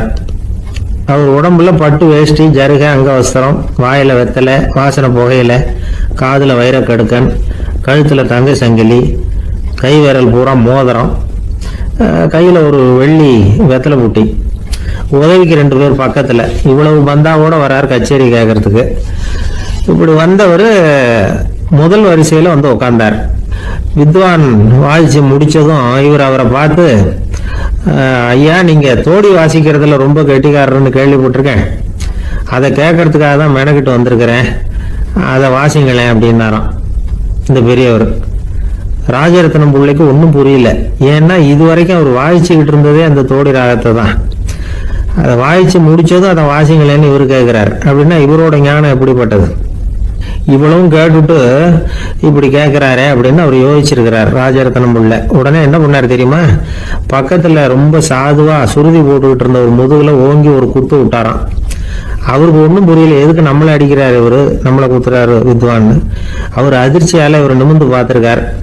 அப்ப ராஜரத்னம் பிள்ளை சொன்னாராம், ஏய்யா ஐயா பெரிய மனுஷன், என்னுடைய பரம ரசிகர், தோடி ராகம் கேட்கணுங்கிறதுக்காக இவ்வளவு தூரம் வந்திருக்கிறார், முத வரிசையில் உட்கார்ந்துருக்கார். நீ இந்த சமயம் பார்த்து தோடி ராகம் வாசிக்கிற நாதஸ்வரத்தை வீட்டில் வச்சுட்டு வந்துட்டிய, இப்ப ஐயாவுக்காக அந்த ராகத்தை நான் எப்படி வாசிக்கிறது அப்படின்னு சொல்லிட்டு மறுபடியும் முதுகுல ஒரு அடி கொடுத்தாராம். அடி வாங்கினவருக்கே சிரிப்பு அடக்க முடியலையா. இமயமலை அடிவாரத்துல ஒரு மடம், அங்க ஒரு சன்னியாசி இருந்தார். அவர்கிட்ட ஒருத்தர் வந்தார். சுவாமி, ஆசையை உதற நினைக்கிறேன், முடியல, ஒட்டிக்கிட்டே வருது அப்படின்னாராம். இப்படி உட்கார ஒரு கதை சொல்றேன் அப்படின்னு சொல்லி அவர் சொல்ல ஆரம்பிச்சாராம். அவர் சொன்ன கதை என்னன்னா, ஒரு ஊர்ல ஒரு ஆள் இருந்தான். அவன் பேரு குப்புசாமி. அவன்கிட்ட எப்பவும் ஒரு பழைய தொப்பி இருக்கும், விடவே மாட்டான். அதனால அவனை எல்லாரும் தொப்பி சாமி அப்படின்னு தான் கூப்பிடுறது வழக்கம். ஒரு புது தொப்பி வாங்கிக்கப்படாதாப்பா அப்படின்னு நண்பர்கள்லாம் சொல்லி பார்த்தாங்க. பணத்துக்கு எங்க போவேன் அப்படின்னு விட்டானா. பணம் வச்சிருக்கான், செலவு பண்ண மனசு வரல, மகா கஞ்சன். பழைய பாட்டில்கள்லாம் வாங்கி வித்துக்கிட்டு இருந்தான். அப்படி ஒரு தடவை பழைய கண்ணாடி சாமான்களை ஏலத்தில் எடுத்தப்போ அதில் ஒரு அருமையான சென்ட் பாட்டில் கிடைச்சிது. உடனே ஒரு ஐடியா பண்ணான். அந்த சென்ட்டை வந்து சின்ன சின்ன பாட்டில்களில் அடைச்சி ஜன்னல் ஓரமாக அடுக்கி வச்சுட்டான். அதை விற்றா நிறைய பணம் கிடைக்குமே, அதனால். இதுக்கு இடையில ஒரு நாள் அவன் வந்து அப்படியே உட்காந்துருந்தான். அந்த நேரம் நண்பன் வந்தான். ஏண்டா உன் பழைய தொப்பியை மாற்றப்படாதா, ஊரில் எல்லாரும் கேலி பேசுகிறாங்களே ஒன்று தொப்பி சாமின்னு அப்படின்னு சொல்லி கேட்டிருக்கான். இந்த சென்ட்டு பாட்டில் விற்றதும் பணம் வரும், அதுக்கப்புறம் பார்க்கலாம் அப்படின்னு நானா இவன். சரி வா நீச்சல் குளத்துக்கு போயிட்டு வருவோம் அப்படின்னு கூப்பிட்டுருக்கான் நண்பன். 2 பேரும் போனாங்க. அதே நேரம் அந்த ஊர் நீதிபதியும் அங்கே குளிக்க வந்தாராம். அவர்கிட்ட இருந்தது விலை உசந்த ஒரு புது தொப்பி. அதை அங்கே இருந்த ஸ்டாண்டில் மாட்டிவிட்டு குளிக்க போனார். இதுக்கிடையில் குப்புசாமி குளிச்சுட்டு வந்தான். அவனுடைய பழைய தொப்பியை காணலை. அந்த புது தொப்பியை பார்த்தா இது நண்பனுடைய வேலை தான் அப்படிங்கிறதாக புரிஞ்சுக்கிட்டு அதை எடுத்து மாட்டிட்டு வந்துட்டான். நீதிபதி குளிச்சுட்டு வந்து பார்க்குறாரு, தொப்பியை காணும். போலீஸில் புகார் கொடுத்தார். அவங்க வந்து தேடினாங்க. ஒரு மூலையில் பழைய தொப்பி கிடச்சிது. அடடா இது நம்ம குப்புசாமியோட தொப்பி இல்லையா அப்படின்னு நானா ஒருத்தன். உடனே அவன் வீட்டுக்கு தேடிட்டு போயிருக்காங்க. அங்கே போய் பார்த்தா புது தொப்பி அங்கே இருக்குது. உடனே அவனுக்கு 1000 ரூபா அபராதம் போட்டாங்களாம். அவன் பணத்தை கட்டிவிட்டு ரொம்ப எரிச்சலோட வீட்டுக்கு வந்தான். பழைய தொப்பி கண்ணில் பட்டது. மறுபடியும் உன்னால தானே எனக்கு 1000 ரூபா நஷ்டம் அப்படின்னு சொல்லி அதை எடுத்துக்கிட்டு அப்படி போயிருக்கான். அந்த ஊர் குளத்துல வீசி எரிஞ்சிட்டு வந்துட்டான். அது மீன் பிடிக்கிற ஒருத்தன் கையில் சிக்கிச்சு. அவன் வர்ற வழியில் அதை எடுத்து வேகமாக வீசி எறிஞ்சான். அது நேராக குப்புசாமி வீட்டு ஜன்னல் வழியாக உள்ளே வந்து இந்த சென்ட்டு பாட்டில்கள் மேலே விழுந்து எல்லாம் உடஞ்சி நொறுங்கி போச்சு. குப்புசாமி பார்த்தான். தோட்டத்தில் ஆழமாக ஒரு குழியை வெட்டினான். அந்த தொப்பியை போட்டான், மூடிவிட்டான். இதை அடுத்த வீட்டுக்காரன் பார்த்தான். ஏதோ புதையல் தான் வச்சிருக்கான் போல இருக்குன்னு நினைச்சான். போலீஸில் போய் புகார் கொடுத்துட்டான். மறுபடியும் போலீஸ் குழியை தோண்டினாங்க. பழைய தொப்பி மறுபடியும் வெளியில் வந்தது. எல்லாரும் சிரிக்கிறாங்க. அன்னைக்கு ராத்திரியே அந்த தொப்பியை எடுத்துக்கிட்டு நேராக புறப்பட்டான். ஒரு கல்லில் அதை சேர்த்து கட்டி குடிநீர் தொட்டி இருக்கும்ல அதில் போட்டுட்டு வந்துட்டான். இனிமேல் என்ன பண்ணும் பார்ப்போம்னு. ஒரு நாள் திடீர்னு குழாயெல்லாம் அடைப்பட்டு போச்சு. மாநகராட்சி அலுவலர்கள் வந்து என்னன்னு பார்த்தா அந்த பழைய தொப்பி குழாயை அடைச்சிக்கிட்டு இருக்குது. இது குப்புசாமியோட தொப்பிங்கிறது தான் எல்லாருக்கும் தெரியுமே. உடனே குடிநீரை வந்து பாழாக்கணத்துக்காக குப்புசாமிக்கு கோர்ட்டு 2500 ரூபா அபராதம் போட்டுவிட்டது. அதையும் கட்டிவிட்டு வெளில வந்தான். கடைசியாக முடிவு பண்ணான். ஒரு நெருப்பு குச்சியை கிழிச்சான். தொப்பியை கொளுத்தினான். எரிஞ்சது. எடுத்து வெளில எரிஞ்சான். கொஞ்ச நேரத்தில் தீ அணைப்பு படம் வந்துட்டுது. ஆமாம், இவன் எடுத்து எரிஞ்சது வெளியில் விழுந்து வீட்டு ஊரே பற்றிக்கிட்டு எரிய ஆரம்பிச்சுட்டுது. அவனோட பணத்தாசையும் அதோட சேர்ந்து எரிஞ்சு போச்சான். இப்படி ஒரு கதை. இந்த கதையை சொல்லி முடிச்சார் அந்த இமயமலை அடிவாரத்தில் இருந்த சன்னியாசி. இப்போ அந்த குப்புசாமி எங்கே இருக்கிறான்னு கேட்டார் எதிரில் இருந்தவர். இதோ உன் எதிரிலே இருக்கிறான், நான் தான் அந்த குப்புசாமி அப்படின்னாரான் அந்த சன்னியாசி. அந்த குப்புசாமி கிட்ட இருந்தது மாதிரி ஒரு பழைய தொப்பி நம்ம ஒவ்வொருத்தர்கிட்டையும் உண்டு. அதை எப்படி தொலைக்கிறதுன்னு தெரியாமல் தடுமாறிக்கிட்டு இருக்கிறோம். அது என்ன தொப்பிங்கிறீங்களா? அதுதான் நம்மை சூழ்ந்திருக்கிற மாயை அப்படிங்கிறார் சுவாமி சின்மயானந்தர். மெய்ஞானம் கிடைக்கிறப்போ மாயை வந்து எரிஞ்சு போகும் அப்படிங்கிறது அவருடைய கருத்து. நம்மால் ஒருத்தர் வேகமாக ஓடி வந்தார். காலில் மாட்டியிருந்த பழைய செருப்பு 2 ஆவேசமாக தூக்கி ஒரு கிணத்துல போட்டுட்டு வெறுங்காலோட நடந்து வந்துகிட்டு இருக்கிறார். ஏன் அப்படி பண்ணீங்க அப்படின்னு கேட்டோம். அந்த செருப்புக்கு சொந்தக்காரன் வந்து பின்னாடி வந்துகிட்டு இருக்கிறான், அதனால அப்படி பண்ணேன் அப்படிங்கிறார் இவர். ஒரு கடைக்கு போனேன். 5 ரூபா பணத்தை எடுத்து கொடுத்தேன். ஒரு தினசரி பத்திரிகையை கேட்டேன். அவரு உடனே அங்கே அடுக்கி வச்சிருந்த பத்திரிகையில் ஒன்று எடுத்து என் கையில் கொடுத்தார். வாங்கிக்கிட்டேன். மீதி பணத்தை எடுத்தார். அதையும் என் கையில் கொடுக்கணும்ல, கொடுக்கல. எதிரில் இருந்த பலகையில் வச்சு எடுத்துக்க சொன்னார். எப்பவும் அவர் அப்படி தான் பண்ணுவார். நானும் எடுத்துக்கிட்டு வந்துடுவேன். இவர் ஏன் இப்படி பண்ணுறாருங்கிறது எனக்கு ரொம்ப நாளாக ஒரு சந்தேகம். ஒரு நாள் அவர்கிட்டே இதை கேட்டுவிட்டேன். ஏங்க, நீங்கள் உங்கள் கடைக்கு வந்து பொருள்கள் வாங்குறவங்களுக்கு நீங்கள் பாக்கி சில்லறையை கொடுக்குறப்போ பலகையில் வச்சு விட்றீங்க, கையில் கொடுக்க மாட்டேங்கிறீங்களே, ஏன் அப்படின்னு கேட்டேன். காசை கையில் கொடுத்தா நம்மக்கிட்ட இருக்கிற லட்சுமி போயிடுவா சார் அப்படின்னார். அதாவது பணம் செலவாயிடும் அப்படின்னு அர்த்தமா. இன்னொரு நண்பர், அவர் ஒரு நாள் வழக்கத்துக்கு மாறா ரொம்ப சோகமாக உட்காந்துருக்கிறார். ஏங்க என்னாச்சு, ஏன் இப்படி கப்பலே கவிழ்ந்தது மாதிரி உட்காந்துருக்குறீங்க அப்படின்னு கேட்டேன். கப்பலே கவிழ்ந்திருந்தா கூட நான் இப்படி கவலைப்பட மாட்டேன் சார், வேற ஒன்று நடந்து போச்சுன்னார். என்னன்னு கேட்டேன். என் உச்சந்தலையில் பல்லி ஒன்று விழுந்துட்டுதுன்னார். அதுக்காகவா இப்படி அப்படின்னு ஆச்சரியப்பட்டேன். ஆமாங்க, பல்லி உச்சந்தலையில் விழுந்தா பலன் என்னன்னு பஞ்சாங்கத்தில் பார்த்தேன், மரணம்னு போட்டிருக்கு அப்படின்னு சொல்லிவிட்டு அவர் தொடர்ந்து கவலைப்பட ஆரம்பிச்சிட்டார். இப்படியும் ஒருத்தர், என் கூட வேலை பார்க்குற ஒருத்தர் எப்படி தெரியுமா, தினமும் வலது காலை வச்சு தான் ஆஃபீஸுக்கு உள்ள நுழைவார். என்னைக்காவது தவறுதலாக இடது காலை வச்சு உள்ளே வந்துட்டாருன்னா அன்னைக்கு பூரா மனசு சங்கடப்படுவார். எந்த வேலையும் சரியாக ஓடாது. கேரம் போர்டு ஆடுற ஒருத்தர் எப்போ ஆட உட்காந்தாலும் ஸ்ட்ரைக்கரை கை தவறி கீழே விழுற மாதிரி பண்ணி அதுக்கப்புறம் அதை எடுத்துக்கிட்டு ஆட உட்காருவார். ஏன்னா எப்போ ஒரு தடவை நிஜமாவே அது கை தவறி கீழே விழுந்திருக்குது. அன்னைக்கு பிரமாதமா ஜெயிச்சுட்டார். உடனே ஒரு முடிவுக்கு வந்துட்டார், கை தவறுனா லாபம் அப்படின்னு. அதுக்கப்புறம் அதையே பழக்கமாக்கிக்கிட்டார். பூனை குறுக்க போனா சகனம் சரியில்லைன்னு நினைக்கிறவங்க உண்டு. ஆனா ஒருத்தர் எப்படி தெரியுமா, அவர் வெளியில கிளம்புற சமயம் பக்கத்து வீட்டு ரேடியோவில் மியாவ் மியாவ் பூனை குட்டின்னு பாட்டு சத்தம் கேட்டா கூட போதும், சகனம் சரியில்லைன்னு பிரயாணத்தை கேன்சல் பண்ணிவிடுவார். இப்ப இவ்வளவு எதுக்கு சொல்றோம்னா, அளவுக்கு மீறின சகுன நம்பிக்கைகள் இருக்கு பாருங்க, இதோட பயமும் சேர்ந்துகிட்டதுன்னு வச்சுக்கோங்க, இது ஒருத்தருடைய மனநிலையை பாதிச்சிடும். இது உளவியல் நிபுணர்கள் சொல்ற கருத்து. வாழ்க்கையே தடுமாற வச்சிரும். பாதுகாப்பு இல்லாத உணர்வு, ஒரு விதமான டிப்ரெஷன் மனநிலை, இதெல்லாம் தான் இதுக்கு காரணமா அமையலாம். சில பேர் காய்கறி நறுக்க கத்திய கையில் எடுத்தா கூட நேரம் சரியா இருக்கா அப்படின்னு பார்த்துட்டு தான் வேலையை ஆரம்பிக்கிறது வழக்கம். அறிவு தான் மனசுக்கு வாத்தியாரா இருக்கணும், அப்பதான் வாழ்க்கை நிம்மதியா இருக்கும். அறிவு மனசு சொல்றபடியெல்லாம் கேட்க ஆரம்பிச்சுட்டுதுன்னா இடைஞ்சல் தான். ஒருத்தருக்கு 7ஆம் நம்பர் தான் ராசியான நம்பராம். 7ஆம் தேதி தான் எந்த காரியத்தையும் ஆரம்பிப்பாராம். 7 எழுத்து வர்றது மாதிரி பேரை மாற்றி வச்சுக்கிட்டார். 7 மணிக்கு தான் தினமும் எழுந்திருப்பார். 7ஆம் நம்பர் வீட்டில் தான் குடியிருக்கார். கல்யாணம் கூட 7ஆம் தேதி தான் பண்ணிக்கிட்டார். அவர் ஒரு நாள் குதிரை பந்தயத்துக்கு போனாராம். குதிரையோட பேரையெல்லாம் பார்த்தார். ஒரு குதிரையோட பேர் 7 எழுத்துல அமைஞ்சிருந்தது. 7 தானே இவருக்கு அதிர்ஷ்ட நம்பர். அதனால உடனே அது பேர்ல பணத்தை கட்டினார். பந்தயம் நடந்தது.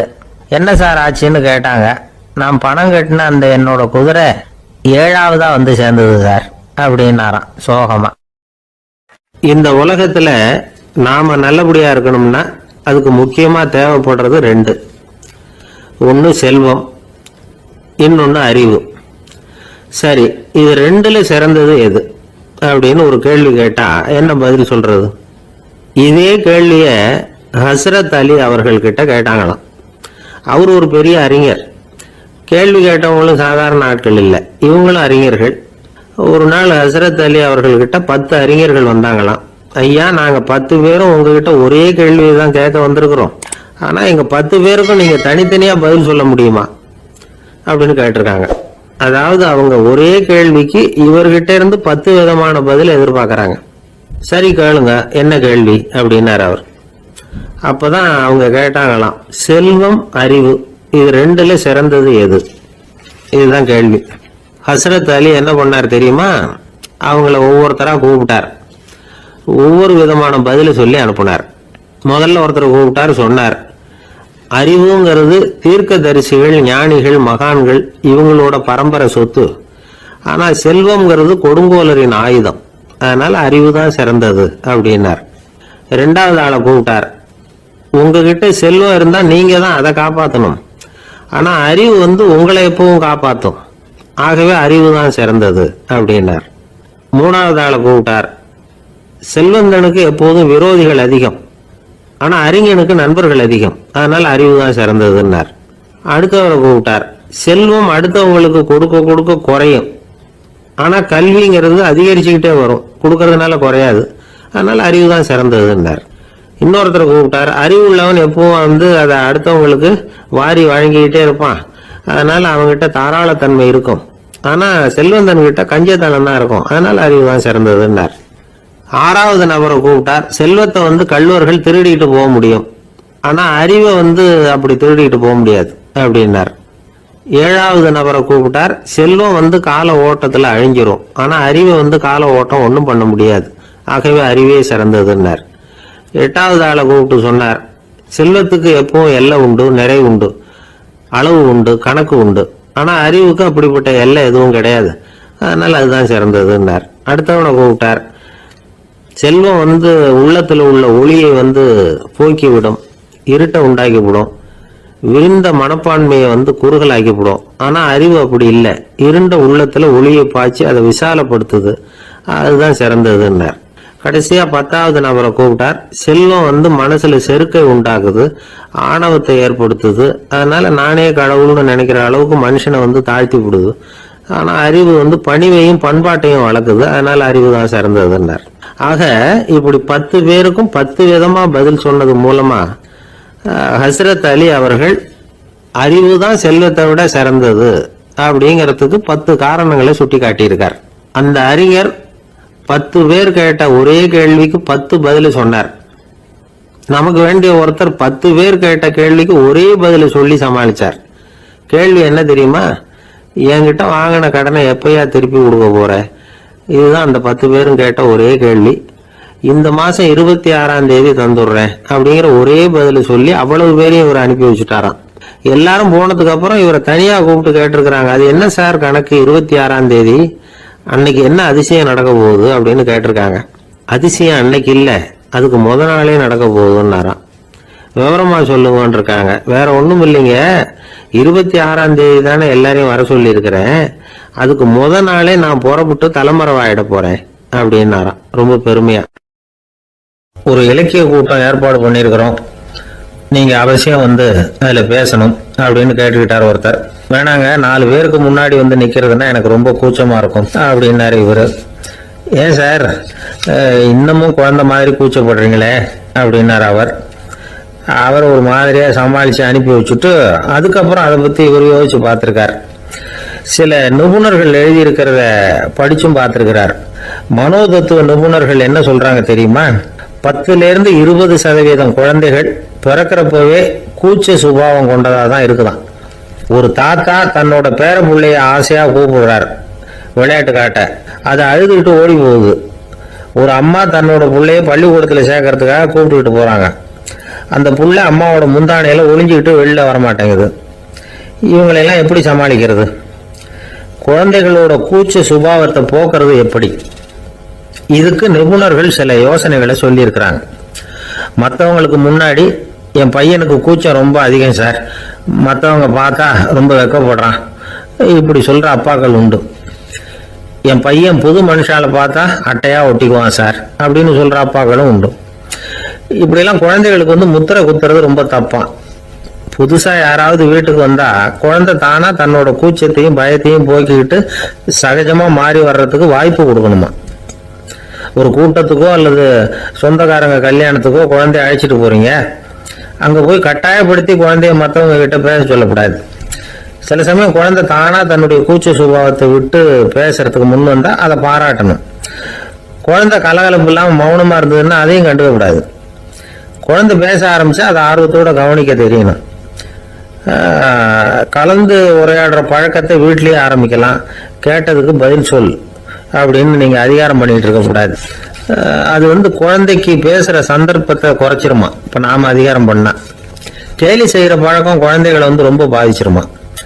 பெரியவங்களானதுக்கு அப்புறமும் சில பேர் கூச்சத்தோடவும் பயத்தோடவும் இருக்கிறதுக்கு இதுதான் காரணம். சின்ன வயசுல அவங்க எல்லாம் ஏதாவது கேலிக்கு ஆளாகி இருப்பாங்க. 2வது குழந்தை மூத்த குழந்தைய வந்து கேலிக்கு ஆளாகிற சந்தர்ப்பங்களை கண்டு கேலி பண்ணினா அது இளம் நெஞ்சங்களை விட்டு நீங்கிறதே இல்லையா. எப்பவும் குழந்தையோட நடை உடை பாவனைகளை பத்தி சொல்லிக்கிட்டே இருக்கக்கூடாதான். அதுவே கூச்ச சுபாவத்தை கொண்டுட்டு வந்துருமா.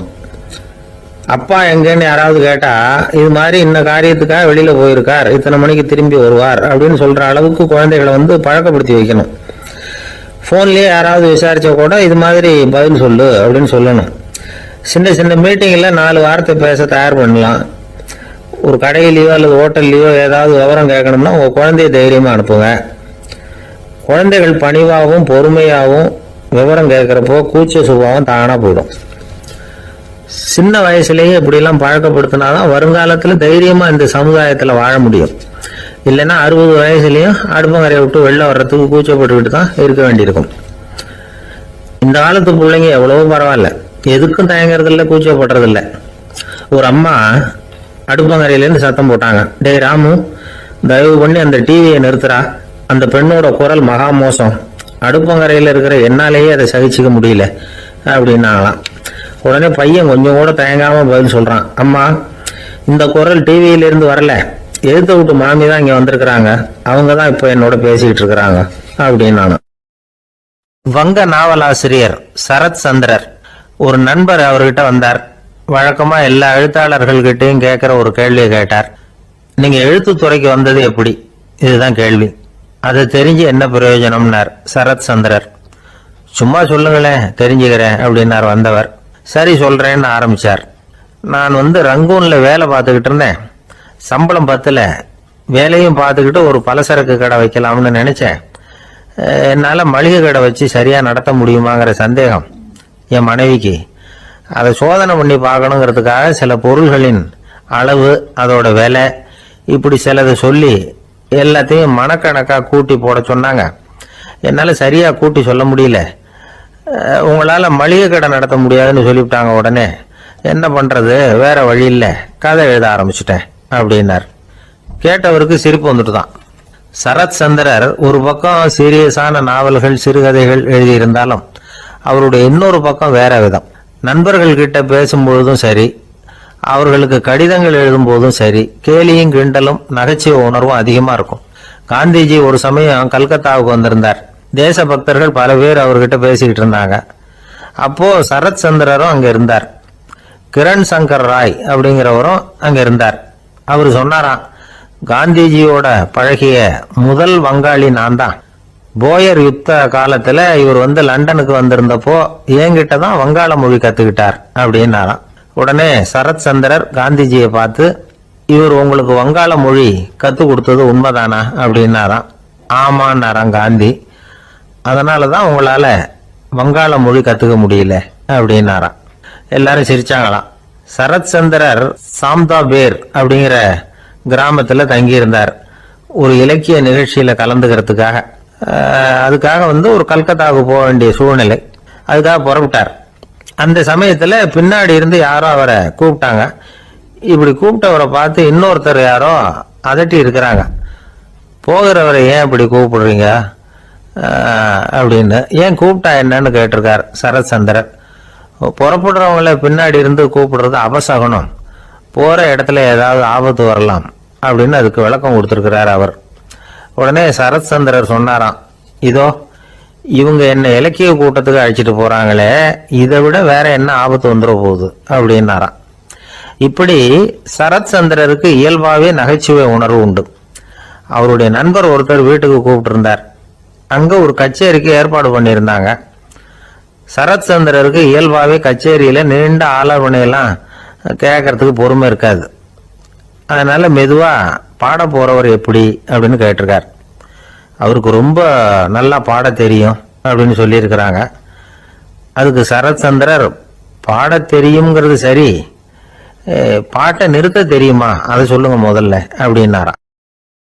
ஒரு பெரியவர் உட்கார்ந்துருக்கிறார். அவரை சுத்தி அவருடைய தோழர்கள் உட்கார்ந்துருக்கிறாங்க. ஏதோ ஒரு முக்கியமான செய்தியை அவர் அவங்களுக்கு சொல்லிட்டு இருக்கிறார்.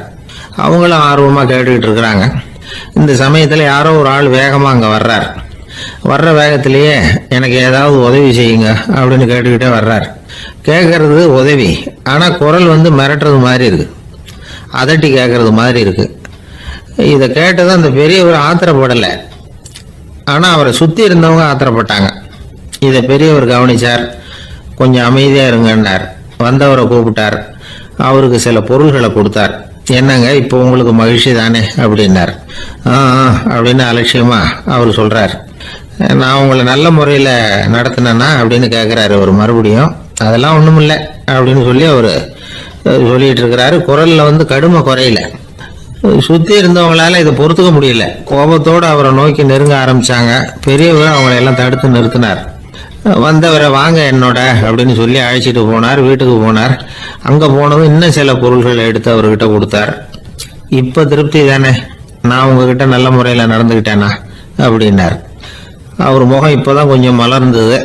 ரொம்ப நன்றி, இறைவன் உங்க குடும்பத்துக்கு எல்லா நன்மைகளையும் செய்வான் அப்படின்னு சொன்னார். இதே வார்த்தைகளை என்னுடைய தோழர்கள் கிட்டே சொல்லிட்டீங்கன்னா அவங்க கோபம் தணிஞ்சிரும், வர முடியுமான்னார். கண்டிப்பா வர்றேன் அப்படின்னாரு. மறுநாள் காலையில அந்த இடத்துக்கு வந்தார். அதே மாதிரி சொல்லிவிட்டு அவர் போயிட்டார். தோழர்கள்லாம் ரொம்ப வியப்போட பெரியவரை பார்த்தாங்க. அந்த பெரியவர் தான் நபிகள் நாயகம். அவர் சொன்னார், ஒருத்தன் ரொம்ப ஆசையா ஒரு ஒட்டகத்தை வளர்த்துக்கிட்டு வந்தான். ஒரு நாள் அந்த ஒட்டகம் கயத்தை அறுத்துக்கிட்டு ஓடி போயிட்டுது. அக்கம் பக்கத்தில் இருக்கிறவங்க எல்லாம் அந்த ஒட்டகத்தை பிடிக்கிறதுக்கு முயற்சி பண்ணாங்க. அதை துரத்திக்கிட்டு ஓடினாங்க. ஒட்டகம் தாறுமாறா ஓட ஆரம்பிச்சது. இந்த சமயத்துல ஒட்டகத்தை வளர்த்தவன் அங்க ஓடி வந்தான். நீங்க அதை ஒன்றும் செய்ய வேணாம், விட்டுருங்க. அதோட சுபாவம் எனக்கு நல்லா தெரியும், அதை சுலபமா என்னோட வழிக்கு கொண்டுட்டு வந்துட முடியும், நான் பாத்துக்கிறேன், விட்டுருங்க அப்படின்னா. எல்லாரும் விலைக்கு போயிட்டாங்க. இவன் என்ன செஞ்சான் தெரியுமா? கொஞ்சம் புல்ல கையில எடுத்துக்கிட்டு அந்த ஒட்டகத்தை நெருங்கினா, அவ்வளவுதான். அது ஓடி வந்து இவன் காலடியில் உட்காந்துக்கிட்டது. செல்லமா அதை அப்படியே தடவி கொடுத்தான், முதுகில் ஏறி உட்காந்துக்கிட்டான். அது பாட்டுக்கு சாதுவா நடந்து போகுது. இந்த கதையை நபிகள் நாயகம் தம்முடைய தோழர்களுக்கு சொல்றார். ஒட்டகத்தை மட்டும் இல்ல, சில மனிதர்களையும் கூட சில விதத்துல அணுகிதான் அவர்களை வந்து சீர்திருத்த வேண்டியிருக்குது அப்படிங்கிறத அவங்களுக்கு உணர்த்தினார். இது ஒரு அழகான உளவியல் அணுகுமுறை. சில குடும்ப தலைவர்கள் கூட இந்த ஒட்டகம் மாதிரி நடந்துகிறது உண்டு, அப்புறம் அடங்கி போறதும் உண்டு. ஒரு குடும்ப தலைவர் காலையில எழுந்திரிச்சதுல இருந்து சத்தம் போட்டு கத்திக்கிட்டு இருப்பார். பக்கத்துல இருந்தவங்கலாம் ஓடி போய் சமாதானம் பண்ணி பார்த்தாங்க. அவர் ஓயறது மாதிரி தெரியல. கடைசியில் அவர் மனைவி வந்தாங்க. நீங்க எல்லாம் விலைக்கு போயிடுங்க, அவர் சுபாவம் எனக்கு தெரியும், நான் பாத்துக்கிறேன் அப்படின்னாங்க. சரின்னு எல்லாரும் போயிட்டாங்க. சாயந்தரமா வந்து பாக்குறாங்க, அவர் சத்தம் இல்லாம ஒரு மூலையில உட்காந்துருக்கிறார், ரொம்ப சாதுவா. ஆச்சரியமா இருந்தது. என்னம்மா பண்ணீங்கன்னு கேட்டாங்க. அது ஒண்ணும் இல்லைங்க, ஒரு வேளை சாப்பாட்டை நிறுத்தினேன், பட்னி போட்டேன், அவ்வளவுதான் அப்படின்னாங்க அந்த அம்மா. அமெரிக்க ஜனாதிபதி ஆப்ரஹாம் லிங்கன் ஒரு நாள் தன்னோட கோச்சு வண்டியில தலைநகரான வாஷிங்டனுக்கு போயிட்டு இருக்கிறார். கோச்சு வண்டி ஒரு சாலையில போயிட்டு இருக்கு. அந்த சாலைக்கு ஒரு பக்கத்துல பயங்கரமான சதுப்பு நிலம். சதுப்பு நிலம்னா அது புதைகுழி, புதை மணல்ங்கிறோம்ல, அது மாதிரி. அந்த சதுப்பு நிலத்துல யாராவது மாட்டிக்கிட்டா அவ்வளவுதான், ஆளை கொஞ்சம் கொஞ்சமா உள்ள அமுக்கி விடும், தப்பிச்சு கரையேறது கஷ்டம். அப்படிப்பட்ட நிலம் அது. ஆப்ரஹாம் லிங்கன் ஏதோ ஒரு முக்கியமான அரசாங்க வேலையா போயிட்டு திரும்பி வந்துகிட்டு இருக்கிறார். அதனால அந்த சமயத்துல அவர் விலை வசந்த ஆடைகளை அணிஞ்சிருக்கிறார். அப்படி அவர் அந்த கோச்சு வண்டியில வந்துகிட்டு இருக்கிறாரு. அந்த சமயத்துல ஒரு காட்சி அவர் கண்ணுல போட்டுட்டுது. என்ன தெரியுமா? ரோட்டுக்கு பக்கத்துல இருந்த சதுப்பு நிலத்துல ஒரு இளம் பன்றி குட்டி சிக்கிக்கிட்டு தவிச்சுக்கிட்டு இருக்குது, பரிதாபமா கத்திக்கிட்டு இருக்குது. அதை பார்த்தார் லிங்கன். அவருக்கு என்னவும் மாதிரி ஆயிட்டுது. உடனே வண்டியை நிறுத்த சொன்னார், கீழே இறங்கினார். தன்னோட விலை உசந்த ஆடைகளை பத்தி லட்சியம் பண்ணவே இல்லை. தனக்கே ஆபத்து வரலாம்ங்கிறத பத்தியும் கவலைப்படல. தான் ஒரு குடியரசுத் தலைவருங்கிறத பத்தியும் அவர் நினைச்சு பார்க்கல. நேரம் அந்த சதுப்பு நிலம் பக்கமா போனாரு. அந்த சேத்துல இறங்கி பன்றிக்குட்டியை காப்பாத்தி கரைக்கு கொண்டுட்டு வந்து சேர்த்துட்டார். அதுக்கப்புறம் நிம்மதியா கோச்சு வண்டியில ஏறி வெள்ள மாளிகைக்கு வந்து சேர்ந்தார். ட்ரெஸ், உடம்பு பூரா சேரு சகதி. பாக்குறவங்களுக்கெல்லாம் ஆச்சரியமா போச்சு. அவங்களுக்கு ஒன்றும் புரியல. இவர் நேரா ட்ரெஸ் மாத்திக்கிறதுக்காக போனாரு. கோச்சு வண்டி ஓட்டிட்டு வந்தவங்க கிட்ட போய் எல்லாரும் கேட்டாங்க, என்ன ஆச்சு அப்படின்னு. அவர் வர்ற வழியில நடந்த விவரத்தை சொன்னார். ஆப்ரஹாம் லிங்கனுடைய இந்த இறக்க குணத்தை எல்லாரும் பாராட்டினாங்களாம், புகழ்ந்தாங்களாம். ஆனா இதுக்கு லிங்கன் என்ன பதில் சொன்னார் தெரியுமா? தயவு பண்ணி இந்த புகழ்ச்சியான பேச்சையெல்லாம் ஒதுக்குங்க, அதெல்லாம் வேணாம். அந்த சின்ன பிராணி சகதியில மாட்டிக்கிட்டு துடிச்சுக்கிட்டு இருந்தது, அதை பார்த்தேன். உடனே என்னுடைய இதயத்துல ஒரு முள்ளு தைச்சது மாதிரி ஒரு உணர்வு. அந்த முள்ளை பிடுங்கி எறிஞ்ச, அவ்வளவுதான். உண்மையில அந்த பிராணிக்கு நான் வந்து உதவினேங்கிறத விட எனக்கு ஏற்பட்ட இன்னலை போக்கிட்டேன் அப்படிங்கறதுதான் உண்மை. அதுதான் பொருத்தம். அப்படி இருக்கிறப்போ இதுல புகழறதுக்கு என்ன இருக்குது அப்படின்னாரு ஆபிரகாம் லிங்கன். எவ்வளவு யதார்த்தமான வார்த்தைகள் பாருங்க. இந்த காலத்துல நம்மளையும் பல பேர் அப்படி உண்டு. நீச்சல் தெரியாத ஒரு ஆளு தண்ணியில இறங்கிட்டான். தண்ணி ஆழம்ங்கிறது அப்புறமா தான் தெரிஞ்சுது. தத்தளிக்க ஆரம்பிச்சுட்டான். வாழ்னு கத்துறான். கரையில நின்றுட்டு இருந்த ஒருத்தர் இதை பார்த்தார். உடனே அவருக்கு இதயத்துல முள்ளு தைச்சது மாதிரி ஒரு உணர்வு. உடனே வீர்னு தண்ணியில பாஞ்சார். அவரை காப்பாத்தி கரைக்கு கொண்டுட்டு வந்து சேர்த்தார். இத பார்த்துக்கிட்டு இருந்த இன்னொருத்தர் காப்பாத்தின அந்த ஆளை பாராட்டி புகழ்ந்தார். என்ன புகழாதீங்க சார் அப்படின்னார் அவர். ஏன்னு கேட்டார் இவர். நான் அந்த ஆளை ஏன் காப்பாத்தினேன் தெரியுமா? அவன் நேத்துக்கு என்கிட்ட 300 ரூபா கடன் வாங்கியிருக்கிறான். இவன் தண்ணியில போட்டான்னா நான் கொடுத்த கடனும் தண்ணியில போடும். அதனாலதான் விழுந்து காப்பாத்தினேன் அப்படின்னா அந்த ஆள். ஒருத்தர் இருக்கார், நல்ல உத்தியோகத்துலதான் இருக்கிறார். ஆனா எப்ப பார்த்தாலும் முகத்தை வெறுப்பா வச்சிருப்பார். அப்படியே வருவார் போவார். ஏன் சார் இப்படி இருக்கிறீங்க அப்படின்னு விசாரிச்சோம். ஏன்டா இந்த வேலைக்கு வந்தோம்னு இருக்கு சார் அப்படின்னார். உங்க வேலை உங்களுக்கு பிடிக்கலையா அப்படின்னு கேட்டோம். இல்லைன்னார்.